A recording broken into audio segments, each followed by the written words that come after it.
লিল্লাহে তাকবীর, লিল্লাহে তাকবীর।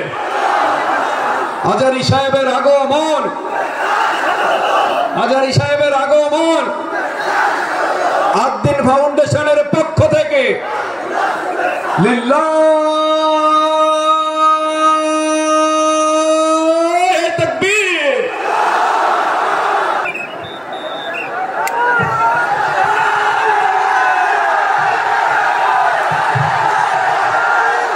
লিল্লাহে তাকবীর, লিল্লাহে তাকবীর। মিজান ভাইয়ের আগমন, শুভেচ্ছা স্বাগতম। মিজান ভাইয়ের আগমন, লিল্লাহে তাকবীর, লিল্লাহে তাকবীর। সম্মানিত হাজিরিন, আমাদের কাঙ্ক্ষিত মেহমান উপস্থিত হয়েছেন। হাজারী সাহেবের আগমন যশোরবাসীর পক্ষ থেকে, খুলনাবাসীর পক্ষ থেকে, তাওহীদি জনতার পক্ষ থেকে, আদ্দিন ফাউন্ডেশনের পক্ষ থেকে নারায়ে তাকবীর। সবাই লাইট উঁচু করে দেখিয়ে দেন। আমাদের আলো স্বল্পতার কারণে মোহতারাম হয়তোবা দেখতে পাবেন না দর্শক কত। এখন এই লাইট চালানোতে উনি বুঝতে পারছেন লাখো লাখো তাওহীদি জনতার যে ঢল নেমেছে, এটা ইতিহাস সৃষ্টি করেছে। বাংলাদেশের ইতিহাসে এত বড় মাহফিল ইতিপূর্বে হয় নাই, বলেন ঠিক কিনা? সুতরাং আমরা সবাই ইতিহাসের সাক্ষী হয়ে চ্যানেলটি সাবস্ক্রাইব করে আমাদের সঙ্গেই থাকুন। আপনারা ভালো আছেন সবাই? শীতে কষ্ট হচ্ছে না? মাশাআল্লাহ। 3 দিন ব্যাপী তাফসিরুল কোরআনের প্রোগ্রামের সমাপনী রজনী আজকে। আমি খুব লম্বা সময় নিব না। আপনারা যদি এইভাবে বিশৃঙ্খলা করেন আর আপনাদের থামাতে যে ভলান্টিয়ার্সরা যদি হুইসেল বাজাতে থাকে, আমার কথা তো শোনা যাবে না। আমি মুনাজাত দিয়ে চলে যাব, খালাস। কোনো আওয়াজ হবে না, আওয়াজ হবে না। দেখি আপনারা কে কোন এলাকা থেকে এসেছেন, খোঁজ নেই। এটা তো আমার বিভাগীয় প্রোগ্রাম, খুলনা বিভাগের প্রোগ্রাম পেয়ে গেছে যশোর। মাশাআল্লাহ। দেখি আপনাদের যশোর সদর থেকে কারা কারা এসেছেন, হাত তোলেন। ঠিক আছে, হাত নামান। অভয়নগরের কারা আছেন দেখি? অভয়নগর অনেক আসছে। কেশবপুর থেকে কারা এসছেন? ঠিক আছে, দেখি আপনাদের চৌগাছা উপজেলার কারা? চৌগাছা, মাশাআল্লাহ মাশাআল্লাহ তাবারাকাল্লাহ। ঝিকরগাছার কারা দেখি? হাত নামান। বাঘারপাড়া থেকে এসছেন কেউ? ইয়া সালাম। মনিরামপুর, সর্বনাশ, মনিরামপুর তো জয়যুক্ত হয়েছে। সারসা, বেনাপোল, মাশাআল্লাহ। এবার যশোরের বাইরে চলে যায়, সাতক্ষীরা, মাশাআল্লাহ। ঠিক আছে, ঠিক। মেহেরপুরের কেউ আসছেন? মেহেরপুর, ইয়া সালাম। নড়াইল, চুয়াডাঙ্গা, আল্লাহু আকবার। কুষ্টিয়া, মাগুরা, খুলনা জেলার খুলনা, এই খুলনা তো অনেক। বাগেরহাট, মাশাআল্লাহ। ঝিনাইদহ, ওরে আল্লাহ। ঠিক আছে, ঠিক আছে, ঠিক আছে। আমরা 3টা তাকবীর দিয়ে শুরু করব। তাকবীর শেষ আর কারো কণ্ঠে কোনো আওয়াজ শুনতে চাই না, একটা আওয়াজ আমি শুনবো না, মেহেরবানি করে। প্রথমে আপনাদের এই যশোর জেলার যারা আছেন তারা আল্লাহর নামে তাকবীর পড়বেন। এরপরে যশোর জেলার বাইরে অন্যান্য জেলা থেকে যারা এসছেন তারা তাকবীর পড়বেন। আর সব শেষে আমরা সবাই মিলে 3টা তাকবীর পরে শুরু করব ইনশাআল্লাহ। পড়েন। আমার যশোরের ভাইয়েরা রেডি হয়ে যান। আপনারা রেডি না? বাকিরা চুপচাপ, শুধু যশোরের ভাইরা তাকবীর পড়বে, আওয়াজ করে পড়ুন লিল্লাহে তাকবীর। মাশাআল্লাহ, তাবারাকাল্লাহ। যশোরের পারফরমেন্স আমরা দেখলাম। এবার যশোর জেলার বাইরে থেকে অন্যান্য যত জেলা থেকে এসছেন সবাই মিলে তাকবীর পড়বেন। যশোরের ভাইরা এবার চুপচাপ। যশোরের বাইরের অন্যান্য জেলার ভাইরা আপনারা রেডি তো? পড়ুন, তাকবীর পড়ুন, লিল্লাহে তাকবীর। মাশাআল্লাহ, মাশাআল্লাহ। এবার যশোরের বাইরে কোনো কথা নাই, সবাই মিলে পারা যাবে ইনশাআল্লাহ।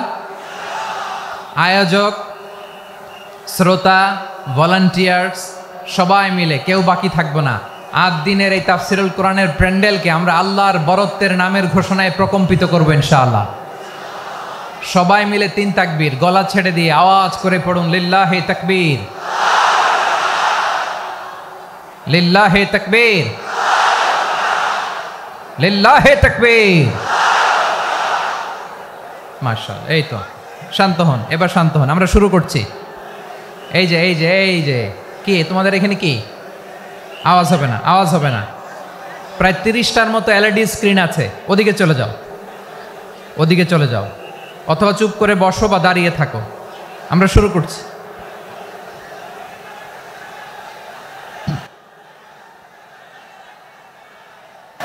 ইন্নাল হামদালিল্লাহ নাহমাদুহু ওয়া নাস্তাঈনুহু ওয়া নাস্তাগফিরুহু ওয়া নু'মিনু বিহি ওয়া নাতাওয়াক্কালু আলাইহি ওয়া নাউযু বিল্লাহি মিন শুরুরি আনফুসিনা ওয়া মিন সাইয়্যাতি আ'মালিনা মান ইয়াহদিহিল্লাহু ফালা মুদিল্লা লাহু ومن يضلل فلا هادي له أي فلن تجد له وليا مرشدا ونشهد أن لا إله إلا الله وحده لا شريك له هو الذي لا ضد له ولا ند له لا مثل له ولا مثيل له لا وزير له ولا كفيل له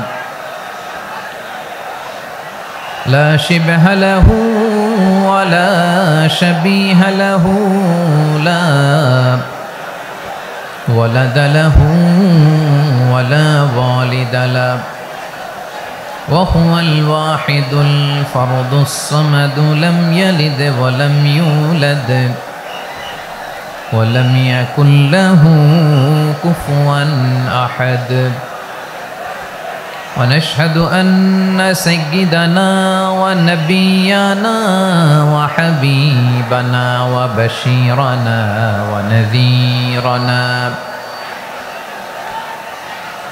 وطبيبنا وطبيب أرواحنا وحبيبنا وحبيب ربنا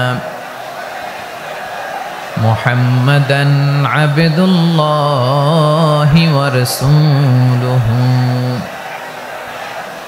أرسله بالحق بشيرا ونذيرا وداعيا إلى الله بإذنه وسراجا منيرا أما بعد فقد قال الله تعالى في كلامه المجيد وفي فرقانه الحميد أعوذ بالله من الشيطان الرجيم بسم الله الرحمن الرحيم ولقد كرمنا بني آدم وحملناهم في البر والبحر ورزقناهم من الطيبات وفضلناهم على كثير ممن خلقنا تفضيلا إن الله وملائكته يصلون على النبي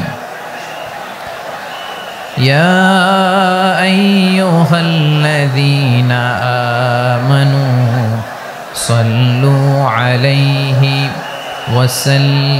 وسلموا تسليما اللهم صل على محمد وعلى آل محمد كما صليت على إبراهيم وعلى آل إبراهيم إنك حميد مجيد اللهم بارك على محمد وعلى آل محمد كما باركت على إبراهيم وعلى آل إبراهيم إنك حميد مجيد সকল প্রশংসার মালিককে সকল ক্ষমতার উৎসকে কেউ যেটা পারে না পারে কে কেউ যেটা দেখে না দেখে কে সে আল্লাহর দরবারে আমরা শুকরগুজার হচ্ছি আমরা সবাই পড়ছি কালিমাতুশ শুকর আলহামদুলিল্লাহ সবাই একসাথে গলা ছেড়ে দিয়ে আওয়াজ করে পড়ুন রব্বানা লাকাল হামদ হামদান কাসীরান তাইয়িবান মুবারাকান ফীহি ইয়া রাব্বি লাকাল হামদু কামা ইয়ানবাগি লিজালালি ওয়াজহিকা ওয়া আযীমি সুলতানিকা লাকাল হামদু বিল ঈমান লাকাল হামদু বিল ইসলাম লাকাল হামদু বিল কুরআন আল্লাহ রাব্বুল ইজ্জা ওয়াল জালালের দরবারে শুকরিয়া জ্ঞাপনের পাশাপাশি আমি আজকের এই প্রোগ্রামের অর্গানাইজিং কমিটিকে অন্তরের অন্তঃস্থল থেকে ধন্যবাদ জানাতে চাই যে আদ-দ্বীন ফাউন্ডেশন অথরিটি তারা 3 দিন ব্যাপী যশোরের পুলের হাটে এরকম চমৎকার গোছানো ওয়েল অর্গানাইজড একটা তাফসীরুল কোরআনের প্রোগ্রামের আয়োজন করেছে আমি আল্লাহর শুকরিয়া জ্ঞাপনের পাশাপাশি তাদেরকে আমার অন্তরের অন্তঃস্থল থেকে শুকরিয়া ধন্যবাদ এবং মোবারকবাদ জানাতে চাই আজকের প্রোগ্রামে উপস্থিত আছেন বৃহত্তর খুলনা বিভাগের ব্যবসায়ী ভাইয়েরা কর্মজীবী ভাইয়েরা ছাত্র ভাইয়েরা পর্দার আড়ালে মহিলা প্যান্ডেলে আমার মায়েরা বোনেরা উপস্থিত আছেন কওমি মাদ্রাসার মুহতামিম বৃন্দ আলিয়া মাদ্রাসার প্রিন্সিপাল হুজুর শিক্ষকবৃন্দ ছাত্রবৃন্দ ইমাম সাহেব খতিব সাহেব মুয়াজ্জিন সাহেব আইন শৃঙ্খলায় কর্মরত ভাইয়েরা ভলান্টিয়ার্স মিডিয়া কর্মী সাংবাদিক বন্ধুরা ইউটিউবার্স আমি সবাইকে অন্তরের অন্তঃস্থল থেকে শুভেচ্ছা জানিয়ে শুরু করতে চাই প্রিয় ভাইয়েরা আমি জানি যশোরের মানুষ খুবই well civilized they know manners তারা ম্যানার জানে অতিথির সাথে কেমন আচরণ করতে হয় যশোরের লোকেরা এটা জানে কি জানে না বলেন মাশাআল্লাহ স্টেজ থেকে ইনস্ট্রাকশন আসলে সেটা শুনতে হবে না শুনলে আমিও বলতে পারবো না আপনারাও উপকৃত হবেন না কোটি কোটি টাকা ব্যয় অনেক পরিশ্রম সাপেক্ষে অনেক ওয়েল ডিজাইন করে ওনারা প্রোগ্রাম করেছেন শেষ অধিবেশন যদি আপনারা ধাক্কাধাক্কি বিশৃঙ্খলা করেন বঞ্চিত হব আমরা বঞ্চিত হব আপনারা বঞ্চিত হবেন মিডিয়া কর্মীদের মাধ্যমে দেশে বিদেশে কোটি কোটি দর্শক তারা বঞ্চিত হবে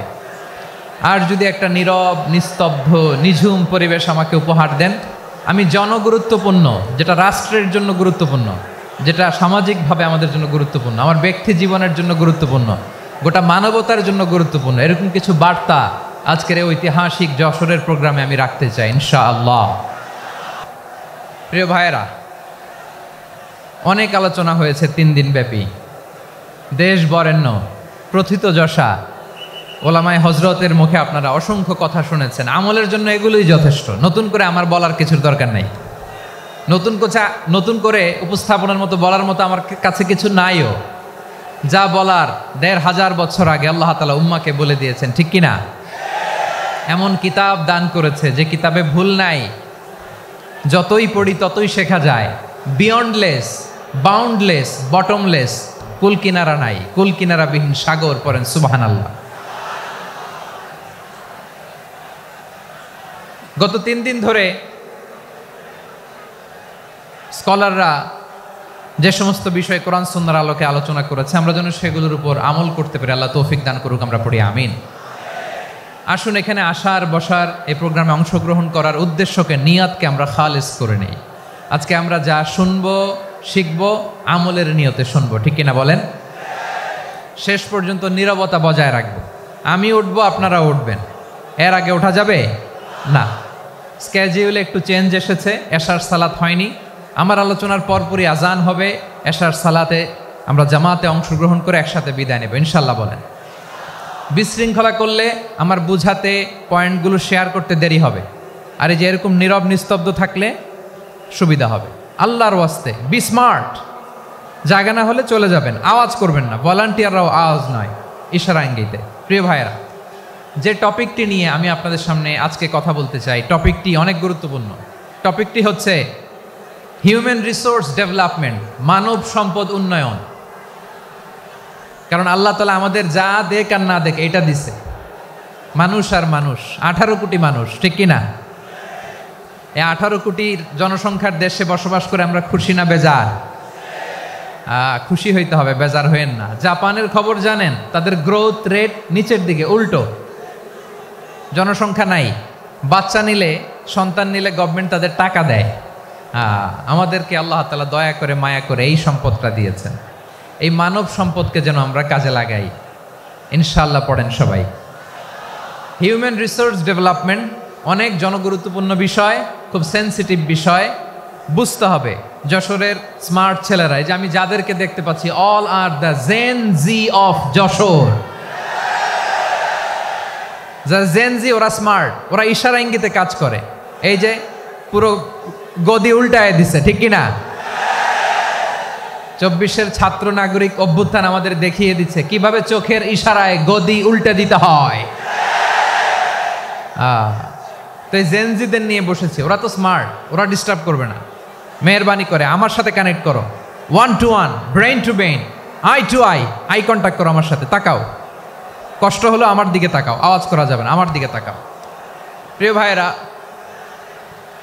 হিউম্যান রিসোর্স ডেভেলপমেন্টের ব্যাপারে কিছু কথা বলবো। এই যে আমাদের বিশাল জনসংখ্যা, এই জনসংখ্যাকে কি করে জনসম্পদে রূপান্তরিত করা যায় এ ব্যাপারে কথা বলবো। আমি সূরাতু বনী ইসরাইলের 70 নম্বর আয়াত তেলাওয়াত করেছি। এই আয়াতের আলোকে কিছু কথা আমি আপনাদের সামনে বলবো। আল্লাহ তাআলা ইরশাদ করছেন, ওয়ালাকাদ কাররামনা বনী আদম ওয়া হামালনাহুম ফিল বাররি ওয়াল বাহরি ওয়া রাযাকনাহুম মিনাত তাইয়্যিবাত ওয়া ফাদ্দালনাহুম আলা কাসীরিম মিম্মান খালাকনা তাফদীলা। পড়েন আল্লাহু আকবার। রব্বুল আলামিন বলেন, ওয়ালাকাদ কাররামনা বনী আদম, আমি বনী আদমকে সম্মানিত করেছি, বনী আদমকে মর্যাদা দিয়েছি। ওয়া হামালনাহুম ফিল বাররি ওয়াল বাহর, বনী আদমকে জলে স্থলে এবং সমুদ্রে চলাচলের বাহন দিয়েছি। ওয়া রাযাকনাহুম মিনাত তাইয়্যিবাত, তাদেরকে পবিত্র রিজিকের বন্দোবস্ত করেছি। ওয়া ফাদ্দালনাহুম আলা কাসীরিম মিম্মান খালাকনা তাফদীলা, আর আমি আল্লাহ যাদেরকে সৃষ্টি করেছি তাদের মধ্য থেকে বনী আদমকে আমি শ্রেষ্ঠ বানিয়েছি। আমরা শ্রেষ্ঠ, আমরা আশরাফুল মাখলুকাত। আমরা কি? এই যে এমনি চিল্লাচিল্লি করে, জিজ্ঞেস করলে বলে না। আমরা আশরাফুল মাখলুকাত। আমরা কি? শ্রেষ্ঠ, সবার চেয়ে সেরা। আমাদের মতো করে আল্লাহ কাউকে বানায় নাই। 2 পায়ে ভর করে, শির দ্বারা এরকম স্ট্যান্ড রেখে মাথা উঁচু করে দাঁড়াতে পারে এরকম কোন প্রাণী পৃথিবীতে আছে? এজন্য আল্লাহ বলেন, ওয়ালাকাদ কাররামনা বনী আদম, আমি বনী আদমকে সম্মানিত করেছি। তাদেরকে আমি মর্যাদা দিয়েছি, তাদেরকে আমি যত মর্যাদা দিয়েছি আমার কোন সৃষ্টিকে এত মর্যাদা দেই নাই। পড়েন সুবহানাল্লাহ। I have dignified the status of the sons of Adam. আদমের সব সন্তানের মর্যাদা আমি বাড়িয়েছি। আল্লাহ এখানে বলেননি ওয়ালাকাদ কাররামনাল মুমিনিন, আমি মুমিনের মর্যাদা বাড়িয়েছি, বলেছেন? আল্লাহ এখানে বলেন নাই ওয়ালাকাদ কাররামনাল মুসলিমিন, আমি মুসলিমের মর্যাদা বাড়িয়েছি। আল্লাহ বলেছেন ওয়ালাকাদ কাররামনা বানি আদম, আমি বনি আদমের সম্মান বাড়িয়েছি, হোক সে মুমিন কিংবা কাফের, মুসলিম কিংবা মুশরিক, আস্তিক কিংবা নাস্তিক, আরব কিংবা অনারব, যেই হোক না কেন আদম সন্তান সবগুলার মর্যাদা বাড়ায় দিয়েছে কে? সবার মর্যাদা আল্লাহ বাড়িয়েছে। মানুষ হিসেবে মর্যাদা। বিশ্বনবী সাল্লাল্লাহু আলাইহি ওয়াসাল্লাম ইহুদির লাশ দেখে দাঁড়িয়ে গেলেন। কার লাশ? আমার যশোরের ভাইয়েরা আওয়াজ করে বলুন, কার লাশ? ইহুদির লাশ দেখে দাঁড়ায় গেলেন। সাহাবারা বললেন ইয়া রাসূলুল্লাহ, আপনি দাঁড়ালেন যে, এটা তো ইহুদির লাশ। বিশ্বনবী বললেন আওয়ালাইসাত নাফসান, এটা কি মানুষ নয়? এটা হোক ইহুদি হোক খ্রিস্টান, এটা তো মানুষ। আমি মানুষ দেখে দাঁড়িয়েছি। আই স্যালিউট দ্য হিউম্যানিটি, আমি মানবতাকে সম্মান করেছি। পড়েন সুবহানাল্লাহ। তাহলে এই জমিনে মানুষের মর্যাদা বেশি, হোক আস্তিক হোক নাস্তিক, হোক মুমিন কিংবা কাফের। আদমের সন্তান হলে, মানুষ হলেই তার মর্যাদা বাড়িয়েছে কে? আমার কলিজার টুকরা যশোরের ভাইয়েরা, মানুষের মর্যাদা আল্লাহ এত বাড়িয়েছেন, মানুষ জীবিত থাকলেও যেমনি মর্যাদাবান, মরে গেলেও মর্যাদাবান। সুবহানাল্লাহ পড়েন। মানুষ মরে গেলে এই ডেড বডিটা কি হয়? পচে যায়, গলে যায়, মাটির সাথে মিশে যায়। তাই বলে আপনি ডেড বডির সাথে যাচ্ছে তাই করতে পারবেন না, পারবেন?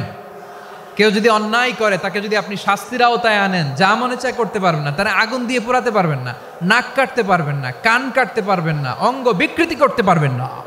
কারণ মানব জাতির মর্যাদা স্বয়ং দিয়েছে কে? ডেড বডি পচে যাবে, গলে যাবে।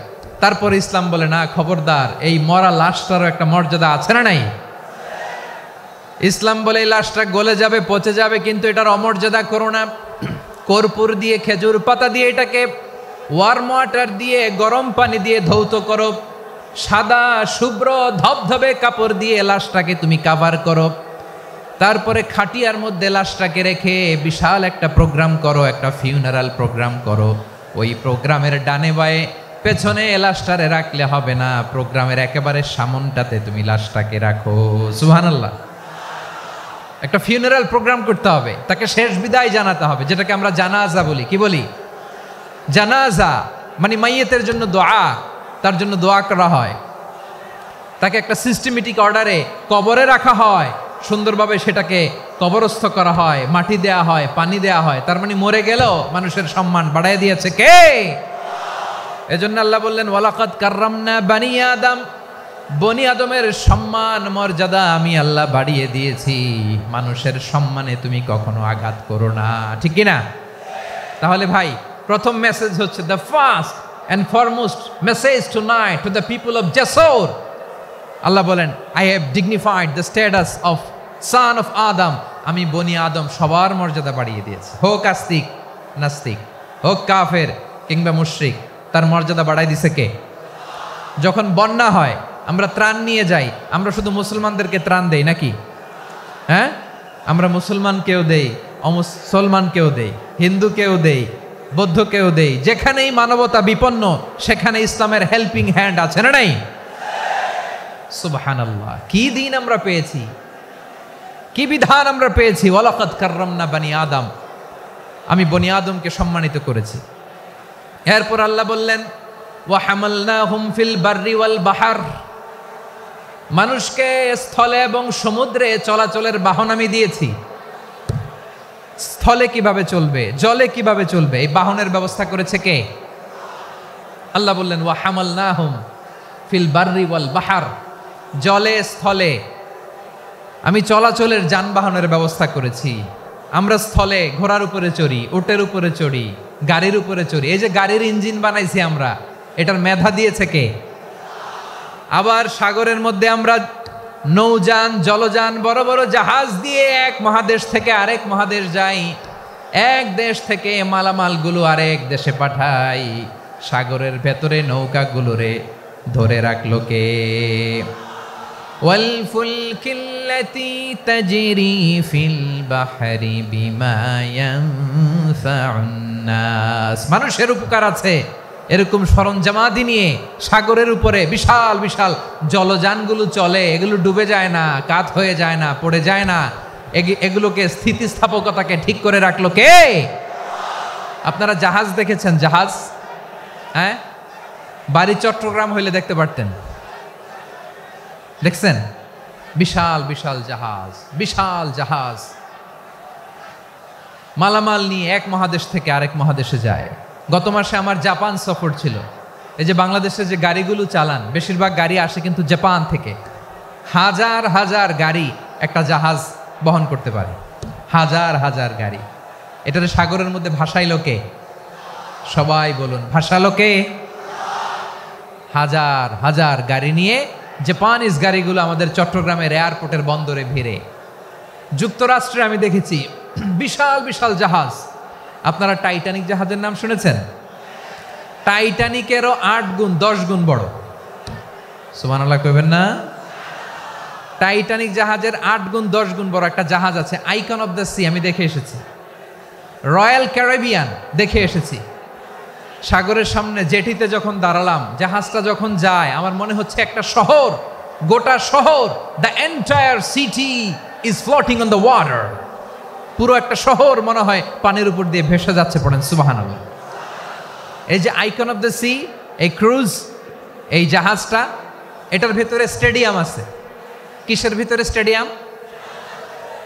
কথা বুঝে নাই বোধহয়। স্টেডিয়াম কিসের ভিতর? সুইমিং পুল আছে, শপিং মল আছে, রেস্টুরেন্ট আছে, ক্লাব আছে, 3000 4000 রুম বিশিষ্ট, কক্ষ বিশিষ্ট হোটেল আছে। এই সবগুলোর নিয়ে এগুলো চলে সাগরের এই দোলার মধ্যে, জলোচ্ছ্বাসের মধ্যে, এই সাগরের ভেতরে এই জাহাজগুলোর ভাষায় রাখছে কে?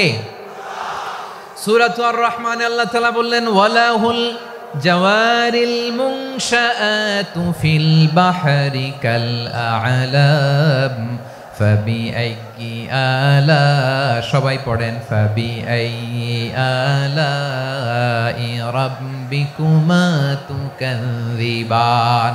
পাহাড় সম বড় বড় জাহাজগুলো মাল বোঝাই করে সাগরের মধ্যে ভেসে বেড়ায়। এগুলো দিয়ে মালামাল বহন করা যায়, মানুষরা এক দেশ থেকে আরেক দেশে যায়। এই জাহাজগুলোরে সাগরের ভেতরে ভাসায় রাখলো কে? এই আয়াতের ভেতরে আল্লাহ তাআলা সূরাত বনী ইসরাঈলের এই চমৎকার আয়াতের ভেতরে আল্লাহ তাআলা বেসিকলি মানব জাতির প্রতি তার 4টি স্পেশাল অনুগ্রহের কথা বলেছেন। কয়টি? 2টা বলে ফেলছি। 1 নাম্বার, ওয়ালাকাদ কাররামনা বনী আদম, আমি বনী আদমের সম্মান বাড়াইছি। নাকি মুসলমানদের? নাকি মুসল্লিদের? কার সম্মান বাড়িয়েছি? বনী আদমের। তাহলে human dignity, the first part of the verse talks about the human dignity. 2 number অংশ আল্লাহ তাআলা বললেন, ওয়া হামালনাহুম ফিল বাররি ওয়াল বাহর, স্থলে এবং সমুদ্রে আমি তাদের জন্য চলাচলের বাহন দিয়েছি। সুবহানাল্লাহ। তার মানে smooth movement on land and sea, জলে এবং স্থলে যাতে আমরা স্মুথলি মুভ করতে পারি আল্লাহ তাআলা দিয়েছেন। 3 নাম্বার আল্লাহ তাআলা বললেন, ওয়া রাযাকনাহুম মিনাত তাইয়্যিবাত, মানুষের জন্য আমি পবিত্র রিজিকের ব্যবস্থা করেছি। জলে এবং স্থলে যত প্রাণী আছে সবগুলা প্রাণীকে রিজিক দেয় কে? আমাদেরকে রিজিক দেয় কে? সাগরের মাছগুলোকে, বড় বড় তিমি মাছগুলোরে রিজিক দেয় কে? বাতাসের মধ্যে ভেসে বেড়ানো বড় বড় পাখিগুলো, স্ক্যান্ডিনেভিয়ান কান্ট্রি থেকে লক্ষ লক্ষ কোটি কোটি পাখিগুলো যে এক দেশ থেকে আরেক দেশে ট্রান্সফার হয়, এগুলোর রিজিক দেয় কে? রব্বুল আলামিন বলেন, ওয়ামা মিন দাব্বাতিন ফিল আরদি ইল্লা আলাল্লাহি রিজকুহা ওয়া ইয়ালামু মুস্তাকাররাহা ওয়া মুস্তাওদাআহা কুল্লুম ফি কিতাবিম মুবিন। আল্লাহু আকবার। রব্বুল আলামিন বলেন, ভূপৃষ্ঠে বিচরণশীল যত প্রাণী আছে সব প্রাণীগুলোকে আমি আল্লাহ আমার নিজের কুদরতে রিজিকের বন্দোবস্ত করি। এই প্রাণীগুলো কোথায় থাকে, কোথায় যায়, সব জায়গায় আমি রিজিক পৌঁছে দেই। রিজিক কেউ দিতে পারে না, রিজিকের মালিক কে? রিজিকের মালিক তিনি আল্লাহ। এজন্য আল্লাহ তাআলা বললেন ওয়ারাযাকনাহুম মিনাত তাইয়্যিবাত। এরপর আল্লাহ বললেন ওয়াফাদ্দালনাহুম আলা কাসীরিম মিম্মান খালাকনা তাফদীলা। আমি যত প্রাণী সৃষ্টি করেছি সকল প্রাণীর মধ্যে মানুষের মর্যাদা শ্রেষ্ঠত্ব আমি দিয়েছি। সুবহানাল্লাহ পড়েন। তাহলে এক নম্বরে আল্লাহ বললেন আমি বনি আদমের মর্যাদা বাড়ালাম। এরপরে বললেন স্থলে এবং সমুদ্রে চলাচলের জন্য যানবাহন দিলাম। 3 নম্বরে আল্লাহ বললেন পবিত্র রিজিকের ব্যবস্থা করে দিলাম। এরপরে আল্লাহ বললেন যত প্রাণী আছে, সৃষ্টি আছে, সবগুলার উপরে আমি মানুষকে শ্রেষ্ঠত্ব দিলাম। সুবহানাল্লাহ। তাহলে সবচেয়ে বেশি শ্রেষ্ঠত্ব মানুষের। কার? মানুষের। শুধু তাই নয় প্রিয় ভাইরা, আকাশ এবং জমিনে যা কিছু আছে সবকিছু মানুষের জন্য, মানুষের কল্যাণে, মানুষের প্রয়োজনে, মানুষের বশীভূত করে সৃষ্টি করেছেন কে? রব্বুল আলামিন বলেন হুয়াল্লাযী খালাকা লাকুম মা ফিল আরদি জামিআ। এই জমিনের মধ্যে যা কিছু আমি আল্লাহ সৃষ্টি করেছি সব কিছু আমি মানুষের জন্য সৃষ্টি করেছি। পড়েন সুবহানাল্লাহ। হুয়াল্লাযী খালাকা লাকুম মা ফিল আরদি জামিআ। যা আছে সব আমাদের জন্য, সব আমাদেরকে সার্ভিস দেওয়ার জন্য, আমাদের উপকারের জন্য, আমাদের কল্যাণের জন্য। আওয়াজ করে সবাই পড়ুন আল্লাহু আকবার। অন্য আয়াতে আল্লাহ বললেন ওয়াসাখখারা লাকুম মা ফিস সামাওয়াতি ওয়া মা ফিল আরদি জামিআম মিন ইন্না ফি যালিকা লাআয়াতিন লিকাউমি ইয়াতাফাক্কারুন। প্রথমে আয়াতে আল্লাহ বললেন জমিনে যা আছে সব তোমাদের কল্যাণে আমি সৃষ্টি করলাম। এরপরে আল্লাহ বললেন আকাশেও যা আছে সব তোমাদের জন্য সৃষ্টি করলাম, তোমাদের অনুগত বানায় দিলাম। পড়েন সুবহানাল্লাহ। মানুষের কি ব্রেইন দেখেন, মানুষ জমিন ছেড়ে আকাশে চলে যায়। পাখি দেখে মানুষের শখ হলো পাখি যেহেতু উঠতে পারে আমরাও পারবো। অরবিল রাইট, উইলবার রাইট, 2 ভাই মিলে আঁকাঝোঁকা করতে করতে করতে করতে প্লেন বানায় ফেললো। কোন সুবহানাল্লাহ। এখন পাখিও ওরে, আমরাও ওরি। এরপরেই মানুষের কৌতূহল থামে না এখানে। মানুষ চলে গিয়েছে চাঁদে। কোথায় গেছে? এখন কিন্তু চাঁদে জমি বিক্রি হয় জানেন। পৃথিবী নিয়ে মারামারি শেষ। রাশিয়া আমেরিকা এখন ধরছে চাঁদ আর মঙ্গল গ্রহ। এখন চাঁদে জমি বিক্রি হয়, মঙ্গলে জমি বিক্রি হয়। এই চাঁদ, মঙ্গল, বৃহস্পতি, শনি সব আল্লাহ তাআলা আমাদের জন্য বানিয়েছেন। সুবহানাল্লাহ পড়েন। মানুষ সাগরের উপরে চড়ে, শূন্যে ভেসে বেড়ায়, পাহাড় কেটে সুড়ঙ্গ বানায়, টানেল বানায়। মানুষ ব্রডব্যান্ডের লাইন নিয়ে যায় সাগরের ভেতর দিয়ে, এক দেশ থেকে আরেক দেশে, এক মহাদেশ থেকে আরেক মহাদেশে। সুবহানাল্লাহ পড়েন। তার মানে গোটা বিশ্বের সব কিছুর উপরে control, superiority over all creatures, সব কিছুর উপর কন্ট্রোল, মনিটরিং, নিয়ন্ত্রণ, এটা প্রতিষ্ঠা করে দিয়েছে কে? এজন্যই মানুষের শ্রেষ্ঠত্ব। ওয়ালাকাদ কাররামনা বানি আদম। আমি বনি আদমের সম্মান বাড়িয়েছি, মর্যাদা আমি বাড়িয়ে দিয়েছি এ কারণে, কারণ মানুষ সব কিছুর উপর নিয়ন্ত্রণ নিতে পারে। মানুষকে নিয়ে এই কোরআনের সব আলোচনা, মানুষকে নিয়ে এই কোরআনের সব। তাই কোরআনের কেন্দ্রীয় আলোচ্য বিষয় হচ্ছে মানুষ। কোরআনের কেন্দ্রীয় আলোচ্য বিষয় কি? যশোরের ভাইয়েরা বুঝে থাকলে সবাই বলবেন কোরআনের কেন্দ্রীয় আলোচ্য বিষয় কি? এই যে আমি মূল আলোচনায় যাচ্ছি এখন। কেন মানুষ কোরআনের কেন্দ্রীয় আলোচ্য বিষয়? আওয়াজ করে বলুন, কোরআনের কেন্দ্রীয় আলোচ্য বিষয় কি? সবাই বলেননি। এতগুলো মানুষ উত্তর দিলে এতটুকু আওয়াজ হয়, অন্তত আমি বিশ্বাস করি না। যশোর আওয়াজ করে বলো, কোরআনের কেন্দ্রীয় আলোচ্য বিষয় কি? মানুষ। এই মানুষ কোরআনের কেন্দ্রীয় আলোচ্য বিষয়। মানুষকে আল্লাহ স্বাধীনতা দিয়েছেন। ফামান শাআ ফালইউমিন ওয়া মান শাআ ফালইয়াকফুর। চাইলে মুমিন হতে পারো, চাইলে কাফের হতে পারো, তোমার ইচ্ছা। তবে জেনে রাখো, মুমিন হলে পাবা জান্নাত, কাফির হলে পাবা জাহান্নাম। নাও দ্য ডিসিশন ইজ ইয়ার্স। সিদ্ধান্ত তোমার, জান্নাতে যাবা না জাহান্নামে যাবা। যশোরের ভাইয়েরা আওয়াজ করে বলুন, কই যেতে চান, জান্নাতে না জাহান্নামে? ডান দিকে না বাম দিকে? ডানপন্থী না বামপন্থী? চিল্লা চিল্লি না চুপচাপ? চুপচাপ কয়ে আবার চিল্লাচিল্লি শুরু করে দিয়েছে। মাশাআল্লাহ। তাহলে কোরআনের কেন্দ্রীয় আলোচ্য বিষয় মানুষ। আমার সাথে থাকতে হবে, তোমাদেরকে নিয়ে আমি আলোচনা শেষ পর্যন্ত যাব। অনেক গুরুত্বপূর্ণ কথা বাকি আছে, আমাকে সহযোগিতা করতে হবে। মাশাআল্লাহ, এই তো ঠান্ডা হয়েছে। হ্যাঁ, ঠিক আছে ঠিক আছে ঠিক আছে। মানুষকে আল্লাহ এত স্বাধীনতা দিয়েছেন, মানুষ চাইলে অনেক ভালো হইতে পারে। ভালোর রাস্তাও খোলা, খারাপ হওয়ার রাস্তাও খোলা। ভালো হইলে মানুষ অনেক ভালো, খারাপ হইলে অনেক খারাপ। ভালো হইলে সবচেয়ে ভালো, খারাপ হইলে সবচেয়ে খারাপ। এজন্য সিদ্ধান্ত আপনাকেই নিতে হবে। আল্লাহ তাআলা বলছেন, লাকাদ খালাকনাল ইনসানা ফি আহসানি তাকওয়িম সুম্মা রাদাদনাহু আসফালা সাফিলিন। আমি মানুষকে অনেক সুন্দর অবয়বে, সুন্দর আকৃতিতে সৃষ্টি করেছি। তার শুধু চেহারার ডিজাইনটাই সুন্দর নয়, তার ব্রেনটা বড্ড সুন্দর, তার মানসিকতা বড্ড সুন্দর, তার সৃজনশীলতা বড্ড সুন্দর। পড়েন সুবহানাল্লাহ। আমাদের চেহারা, অবয়ব, ডিজাইন যে সুন্দর তা না, আমাদের ব্রেনটা অনেক সফিস্টিকেটেড ব্রেন, অনেক সফিস্টিকেটেড। এই 1.5 কেজি ব্রেন ইউজ করে মানুষ গোটা বিশ্বে সভ্যতা বিনির্মাণ করেছে, ঠিক কিনা?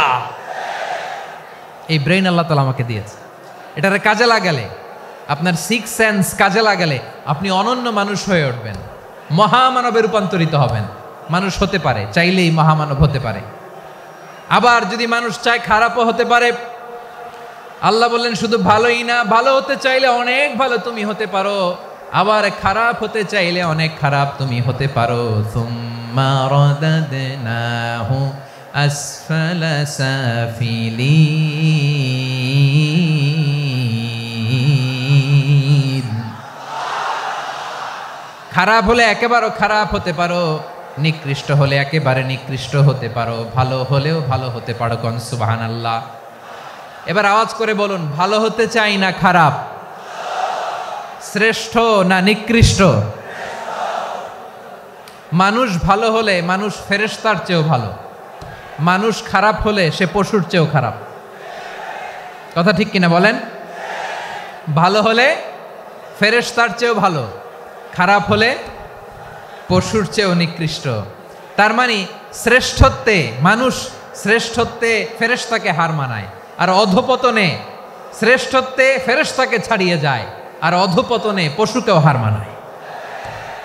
আই রিপিট, আমি আবারও বলছি, মানুষ শ্রেষ্ঠত্বে ফেরেশতাকে ছাড়িয়ে যায়, আর অধপতনে সে পশুকেও হার মানায়। আওয়াজ করে বলতে হবে ঠিক কিনা?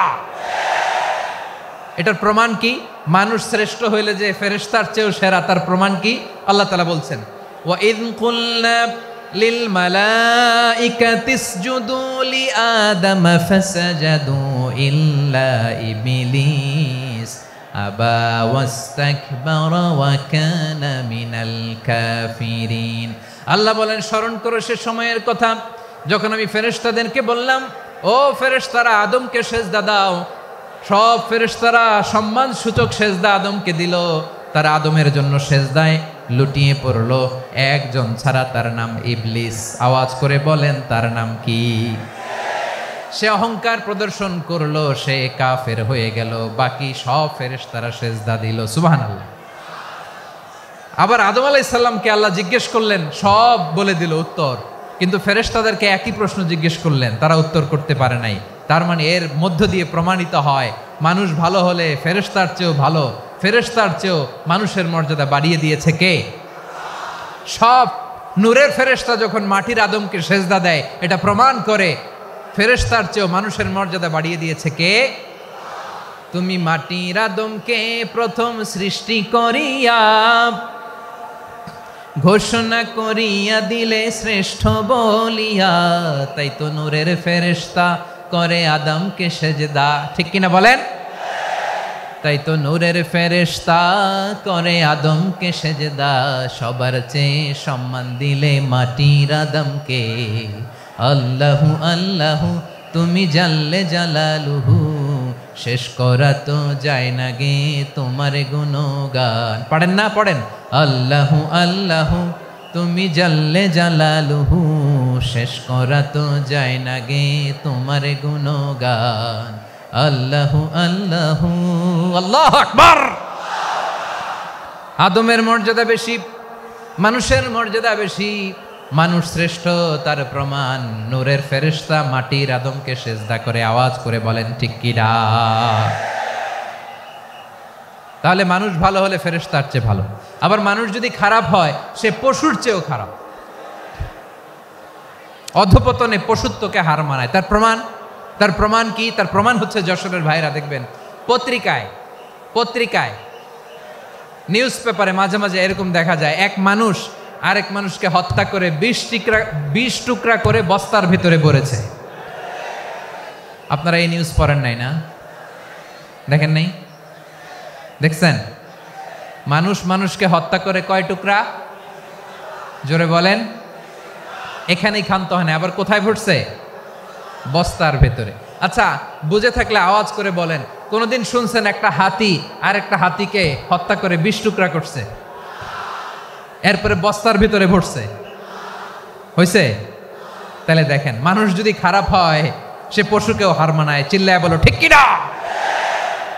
এমনও দুশ্চরিত্র মানুষ আছে যার নজর থেকে 6 মাসের ছোট্ট মেয়ে থেকে শুরু করে 80 বছরের বৃদ্ধারাও নিরাপদ নয়। পশুকেও হার মানে। মানুষের ঘর জ্বালিয়ে পুড়ে মেসাকার করে দেয়, জনপদের পর জনপদ জ্বালায় দেয়, এরকম আছে না নাই? বোমা মেরে শহরগুলো উড়িয়ে দেয়। এই যে ইসরায়েল গাজার মধ্যে যে অ্যাটাক করেছে, এরা মসজিদ মানে নাই, মসজিদে বম ফেলেছে। এরা খ্রিস্টানদের চার্চ গির্জা মানে নাই, গির্জায় বম ফেলেছে। পৃথিবীর ইতিহাসে never happened in the history of the world that someone bombed on a hospital, on a ICU center. এমন হাসপাতাল যেখানে আইসিইউ রোগীরা আছে, ওই হাসপাতালের উপরও ইসরায়েলি সৈনিকেরা বোমা মেরেছে। জোরে বলেন ঠিক কিনা? এরা মানুষ? আওয়াজ করে বলেন, এরা মানুষ না। প্রিয় ভাইয়েরা, চোখ কান নাক মুখ থাকলেই মানুষ না। যা সামনে দেখেন এগুলো সব মানুষ না, এগুলো জনসংখ্যা। এগুলো কি? সবাই বলুন, এগুলো কি? বাড়ছে জনসংখ্যা, কমছে মানুষ। বাড়ছে জনসংখ্যা, কমছে। এই দুনিয়া এখন তো আর সেই দুনিয়া নাই, মানুষ নামের মানুষ আছে দুনিয়া বোঝাই, সেই মানুষের ভিড়ে আমার আসল মানুষ নাই। ঠিক কিনা? আসল মানুষের বড্ড অভাব, আসল মানুষের বড্ড অভাব। আমার ভাইয়েরা, মানুষ খারাপ হলে পশুকেও হার মানায়। আচ্ছা, আওয়াজ করে বলেন, এই যশোরের ছেলেরা এদিক তাকাও, আওয়াজ করে বলো, যে ইসরায়েলি সোলজাররা উপর থেকে বোমা মারল তারাও মানুষ? তারাও কি? ওরাও রক্তে মাংসে মানুষ, ওদেরও পরিবার আছে।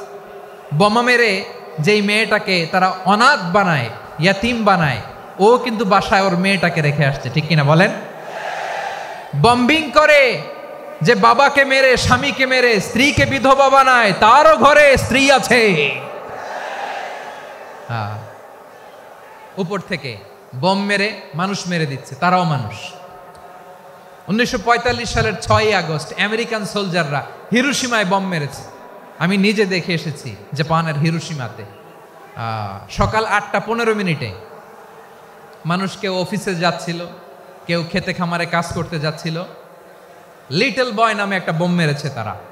এই বোমের আঘাতে, পারমাণবিক এই বোমার রেডিয়েশনে আঘাতে বোম ব্লাস্ট হওয়ার পরে মুহূর্তের মধ্যে 1,40,000 নাই। উপর থেকে যারা মারতেছে এরাও মানুষ, যাদেরকে মারলো তারাও। তার মানে মানুষে মানুষে পার্থক্য আছে না? নেই? মানুষে মানুষে পার্থক্য আছে। নাক কান চোখ মুখ থাকলেই মানুষ নয়। বাড়ছে জনসংখ্যা, কমছে মানুষ। চিল্লায় বলো ঠিক কিনা? তাহলে আমরা বুঝলাম মানুষ ভালো হলে অনেক ভালো, খারাপ হলে অনেক খারাপ। ও আমার কলিজার টুকরা যশোরের ভাইয়েরা, আসুন না 3 দিন ব্যাপী এই তাফসিরুল কোরআনের ঐতিহাসিক প্রোগ্রাম থেকে আমরা সিদ্ধান্ত নেই আমরা ভালো মানুষ হব নাকি খারাপ মানুষ হব। কলিজা থেকে, প্রাণ থেকে আওয়াজ করে সবাই বলুন, ভালো মানুষ নাকি খারাপ মানুষ? ভালো মানুষ হইতে হবে। ভালো মানুষ যারা জগৎটাকে এনলাইটেন করবে, যারা এনলাইটেন করবে, যারা সত্যের বীর সেনানী হয়ে দাঁড়াবে, যারা সত্যের পক্ষে কথা বলবে, যারা জালিমের মসনদকে ভেঙে খান খান করে দেবে, এরকম হওয়ার দরকার আছে না নাই? এরকম ভালো মানুষ আমরা হতে চাই কি চাই না? মানুষকে যত্ন নিলে মানুষ যে কত ভালো হয় আপনি কল্পনাও করতে পারবেন না। এই যে আপনাদের যশোরে যে ভালো ছেলেগুলো আছে, যে ভালো তরুণগুলো আছে, যে যুবকগুলো আছে, যে ভালো আলেমরা আছে, ভালো নেতারা আছে, সবাই যদি তাদের মতো হতো পুরো যশোরটা একটা জান্নাতের টুকরা হয়ে যেত। আওয়াজ করে বলেন ঠিক কিনা? মানুষকে নার্চারিং করলে, মানুষকে পলিশ করলে, মানুষকে গ্রুমিং করলে, মানুষকে সঠিক তারবিয়া দিলে মানুষ অনন্য হয়ে ওঠে। প্রতিটি মানুষ অনন্য। আমি অনন্য, আপনি অনন্য, আমরা সবাই অনন্য। সুবহানাল্লাহ বলেন। মানুষকে আল্লাহ তাআলা দিয়েছেন অসীম ক্ষমতা, অসীম ক্ষমতা। সুবহানাল্লাহ। একটা মানুষ পারে না এমন কিছু নাই, একটা মানুষ পারে না এমন কিছু নাই। বিশ্বাস করতে হবে মানুষ যা কল্পনা করতে পারে ওইটা মানুষ করে দেখাতে পারে। মানুষ মানুষ যা কল্পনা করতে পারে সেটা মানুষ করে দেখাতে পারে। তুমি তোমার কল্পনার রাজ্যকে সাজাও, তোমাকে হারাতে পারে এমন কোন শক্তি আল্লাহর জমিনে নাই।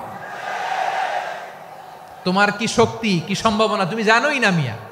তুমি এদিকে তাকাও কেন? তোমার রাস্তা তো ওই দূরে। তুমি কোথায় যাবে, আল্লাহ তোমার টেনে কোথায় নিয়ে যাবে তুমি কিছুই জানো না। প্ল্যান বিগ, ড্রিম বিগ, কল্পনার শক্তিকে বড় করো। মানুষ যা কল্পনা করতে পারে মানুষ তা করে দেখাতে পারে। মানুষের কাছে অসাধ্য কিছু নাই মৃত্যু ছাড়া, অ্যাকসেপ্ট ডেথ। মৃত্যু ছাড়া মানুষ সবকিছুকে জয় করতে পারে। মৃত্যু ছাড়া যে কোনো অসাধ্যকে সাধন করার ক্ষমতা মানুষকে দিয়ে দিয়েছে কে? হারার জন্য তোমার জন্মই হয় নাই, তোমার জন্ম হয়েছে জিতার জন্য, বিজয়ের জন্য তোমার জন্ম। মানুষের শুরুটাই হয় বিজয় দিয়ে। যশোর আওয়াজ করে বলো, মানুষের শুরু হয় কি দিয়ে? আমরা যখন আমার পিতার পৃষ্ঠদেশে ছিলাম, পিতার পৃষ্ঠদেশ থেকে শুক্রাণু যখন মায়ের গর্ভদেশে যেয়ে পড়ে, কতটা শুক্রাণু ভ্রমণ শুরু করে জানো? 20 কোটি শুক্রাণু।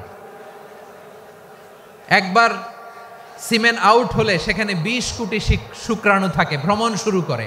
ওই 20 কোটি শুক্রাণুর মধ্য থেকে তুমি আমি আজকে এক বিকশিত শুক্রাণু মানব রূপে পৃথিবীতে এসেছি। সুবহানাল্লাহ।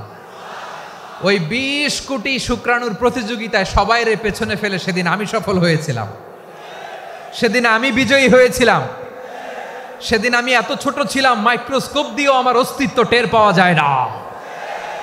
আমি এত তুচ্ছ ছিলাম, নগণ্য ছিলাম। আমার কান ছিল না, আমার চোখ ছিল না, আমার হাত ছিল না, আমার জন্য রিকমেন্ডেশন করার মতো মামু ছিল না, খালা ছিল না, কেউ ছিল না।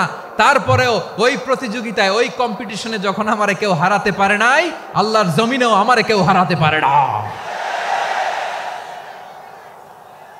হারার জন্য তোমার জন্মই হয় নাই, তুমি আসছই জিতার জন্য। সুবহানাল্লাহ। বিশ্বনবী বলেন, আন্নাসু মাআদিন কামাআদিনি যাহাবি ওয়াল ফিদ্দা খিয়ারুহুম ফিল জাহিলিয়াতি খিয়ারুহুম ফিল ইসলাম। Peoples are like mines of gold and silver. সোনার খনি, রূপার খনি, এর চেয়েও বড় খনি হচ্ছে এই মানব সম্পদের খনি। আওয়াজ করে বলেন আল্লাহু আকবার। আল্লাহ তাআলা এই সম্পদ আমাদেরকে দিছে। বিশ্বনবী বলেন, মানুষ হচ্ছে খনির মতো। খিয়ারুহুম ফিল জাহিলিয়াতি খিয়ারুহুম ফিল ইসলাম। জাহিলি যুগে যারা সেরা, ইসলামেও তারা সেরা। ইদা ফাকুহু, যদি তারা বুঝবান হয় তাহলে তাদেরকে সেরা বানায় দিবে কে? তাহলে মানুষের চেয়ে সেরা কেউ হতে পারে? মানুষের চেয়ে অনন্য কেউ হতে পারে? মানুষকে কেউ হারাতে পারে?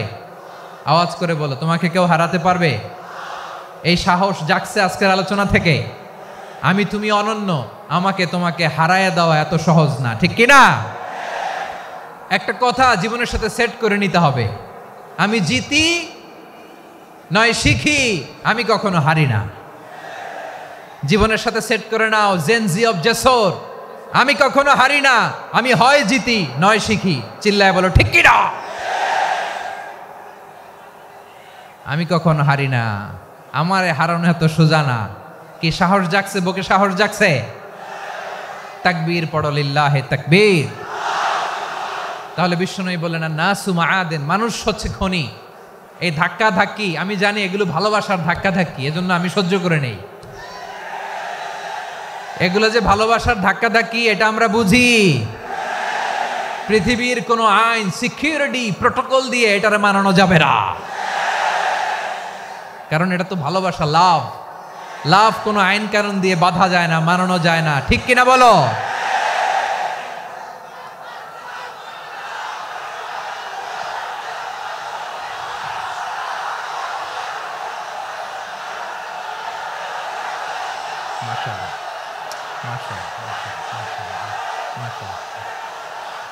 ঠিক আছে, বসুন বসুন বসুন। আল নাসু মাআদিন, মানুষ হচ্ছে খনি। এই খনির যত্ন নিতে হবে। আমার মা বাবা যারা এসেছেন, আপনার ছেলে মেয়ের যত্ন নেন।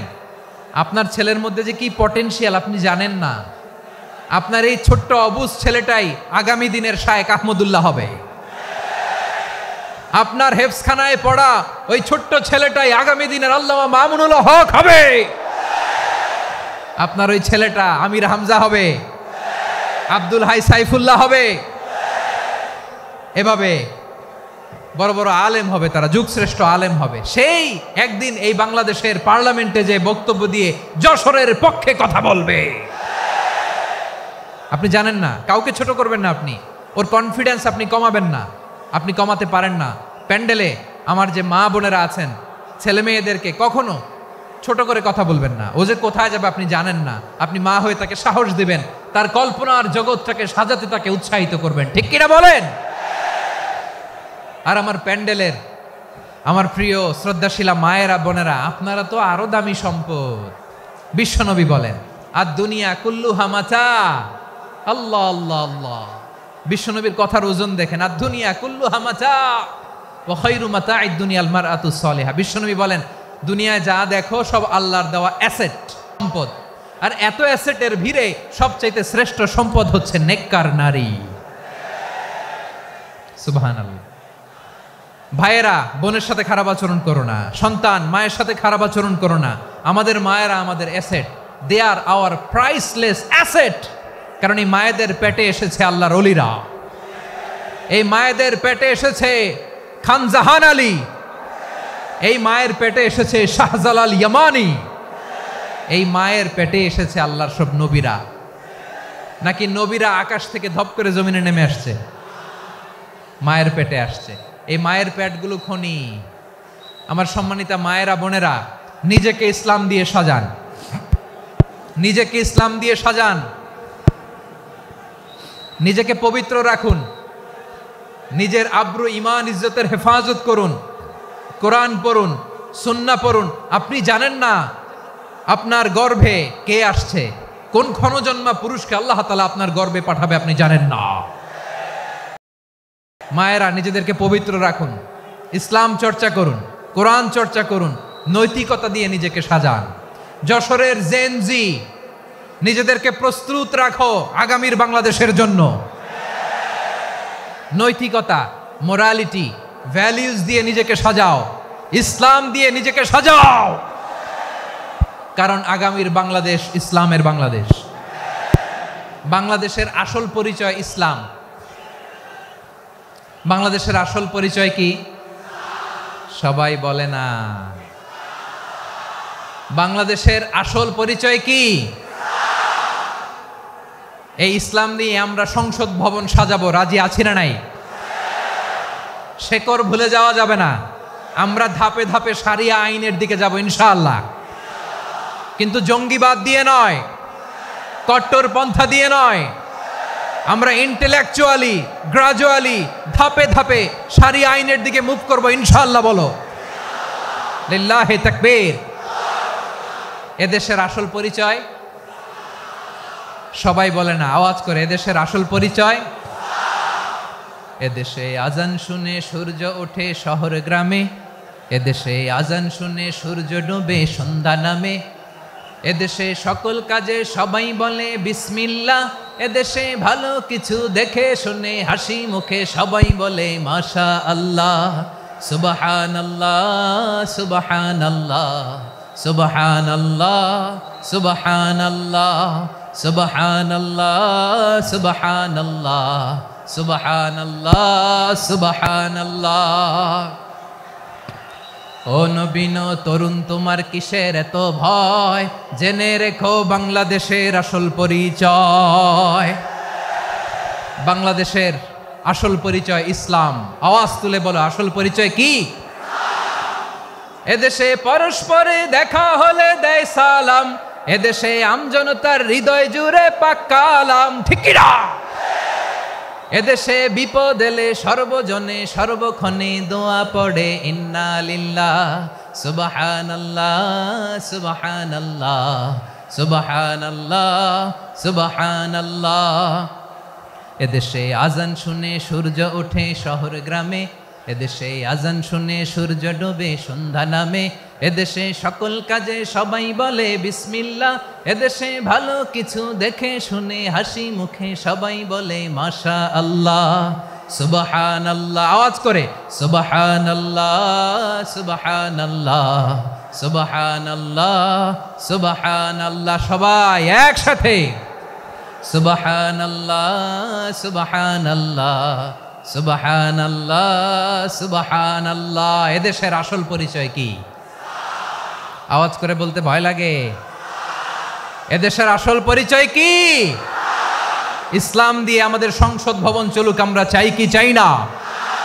বঙ্গভবনে লা ইলাহা ইল্লাল্লাহর পতাকা উড়ুক, আমরা চাই কি চাই না? প্রতিটি জেলা অফিসে, ডিসি অফিসে লা ইলাহার পতাকা ঝুলুক, আমরা চাই কি চাই না? কারা কারা চাই হাত তুলে আল্লাহরে দেখায়।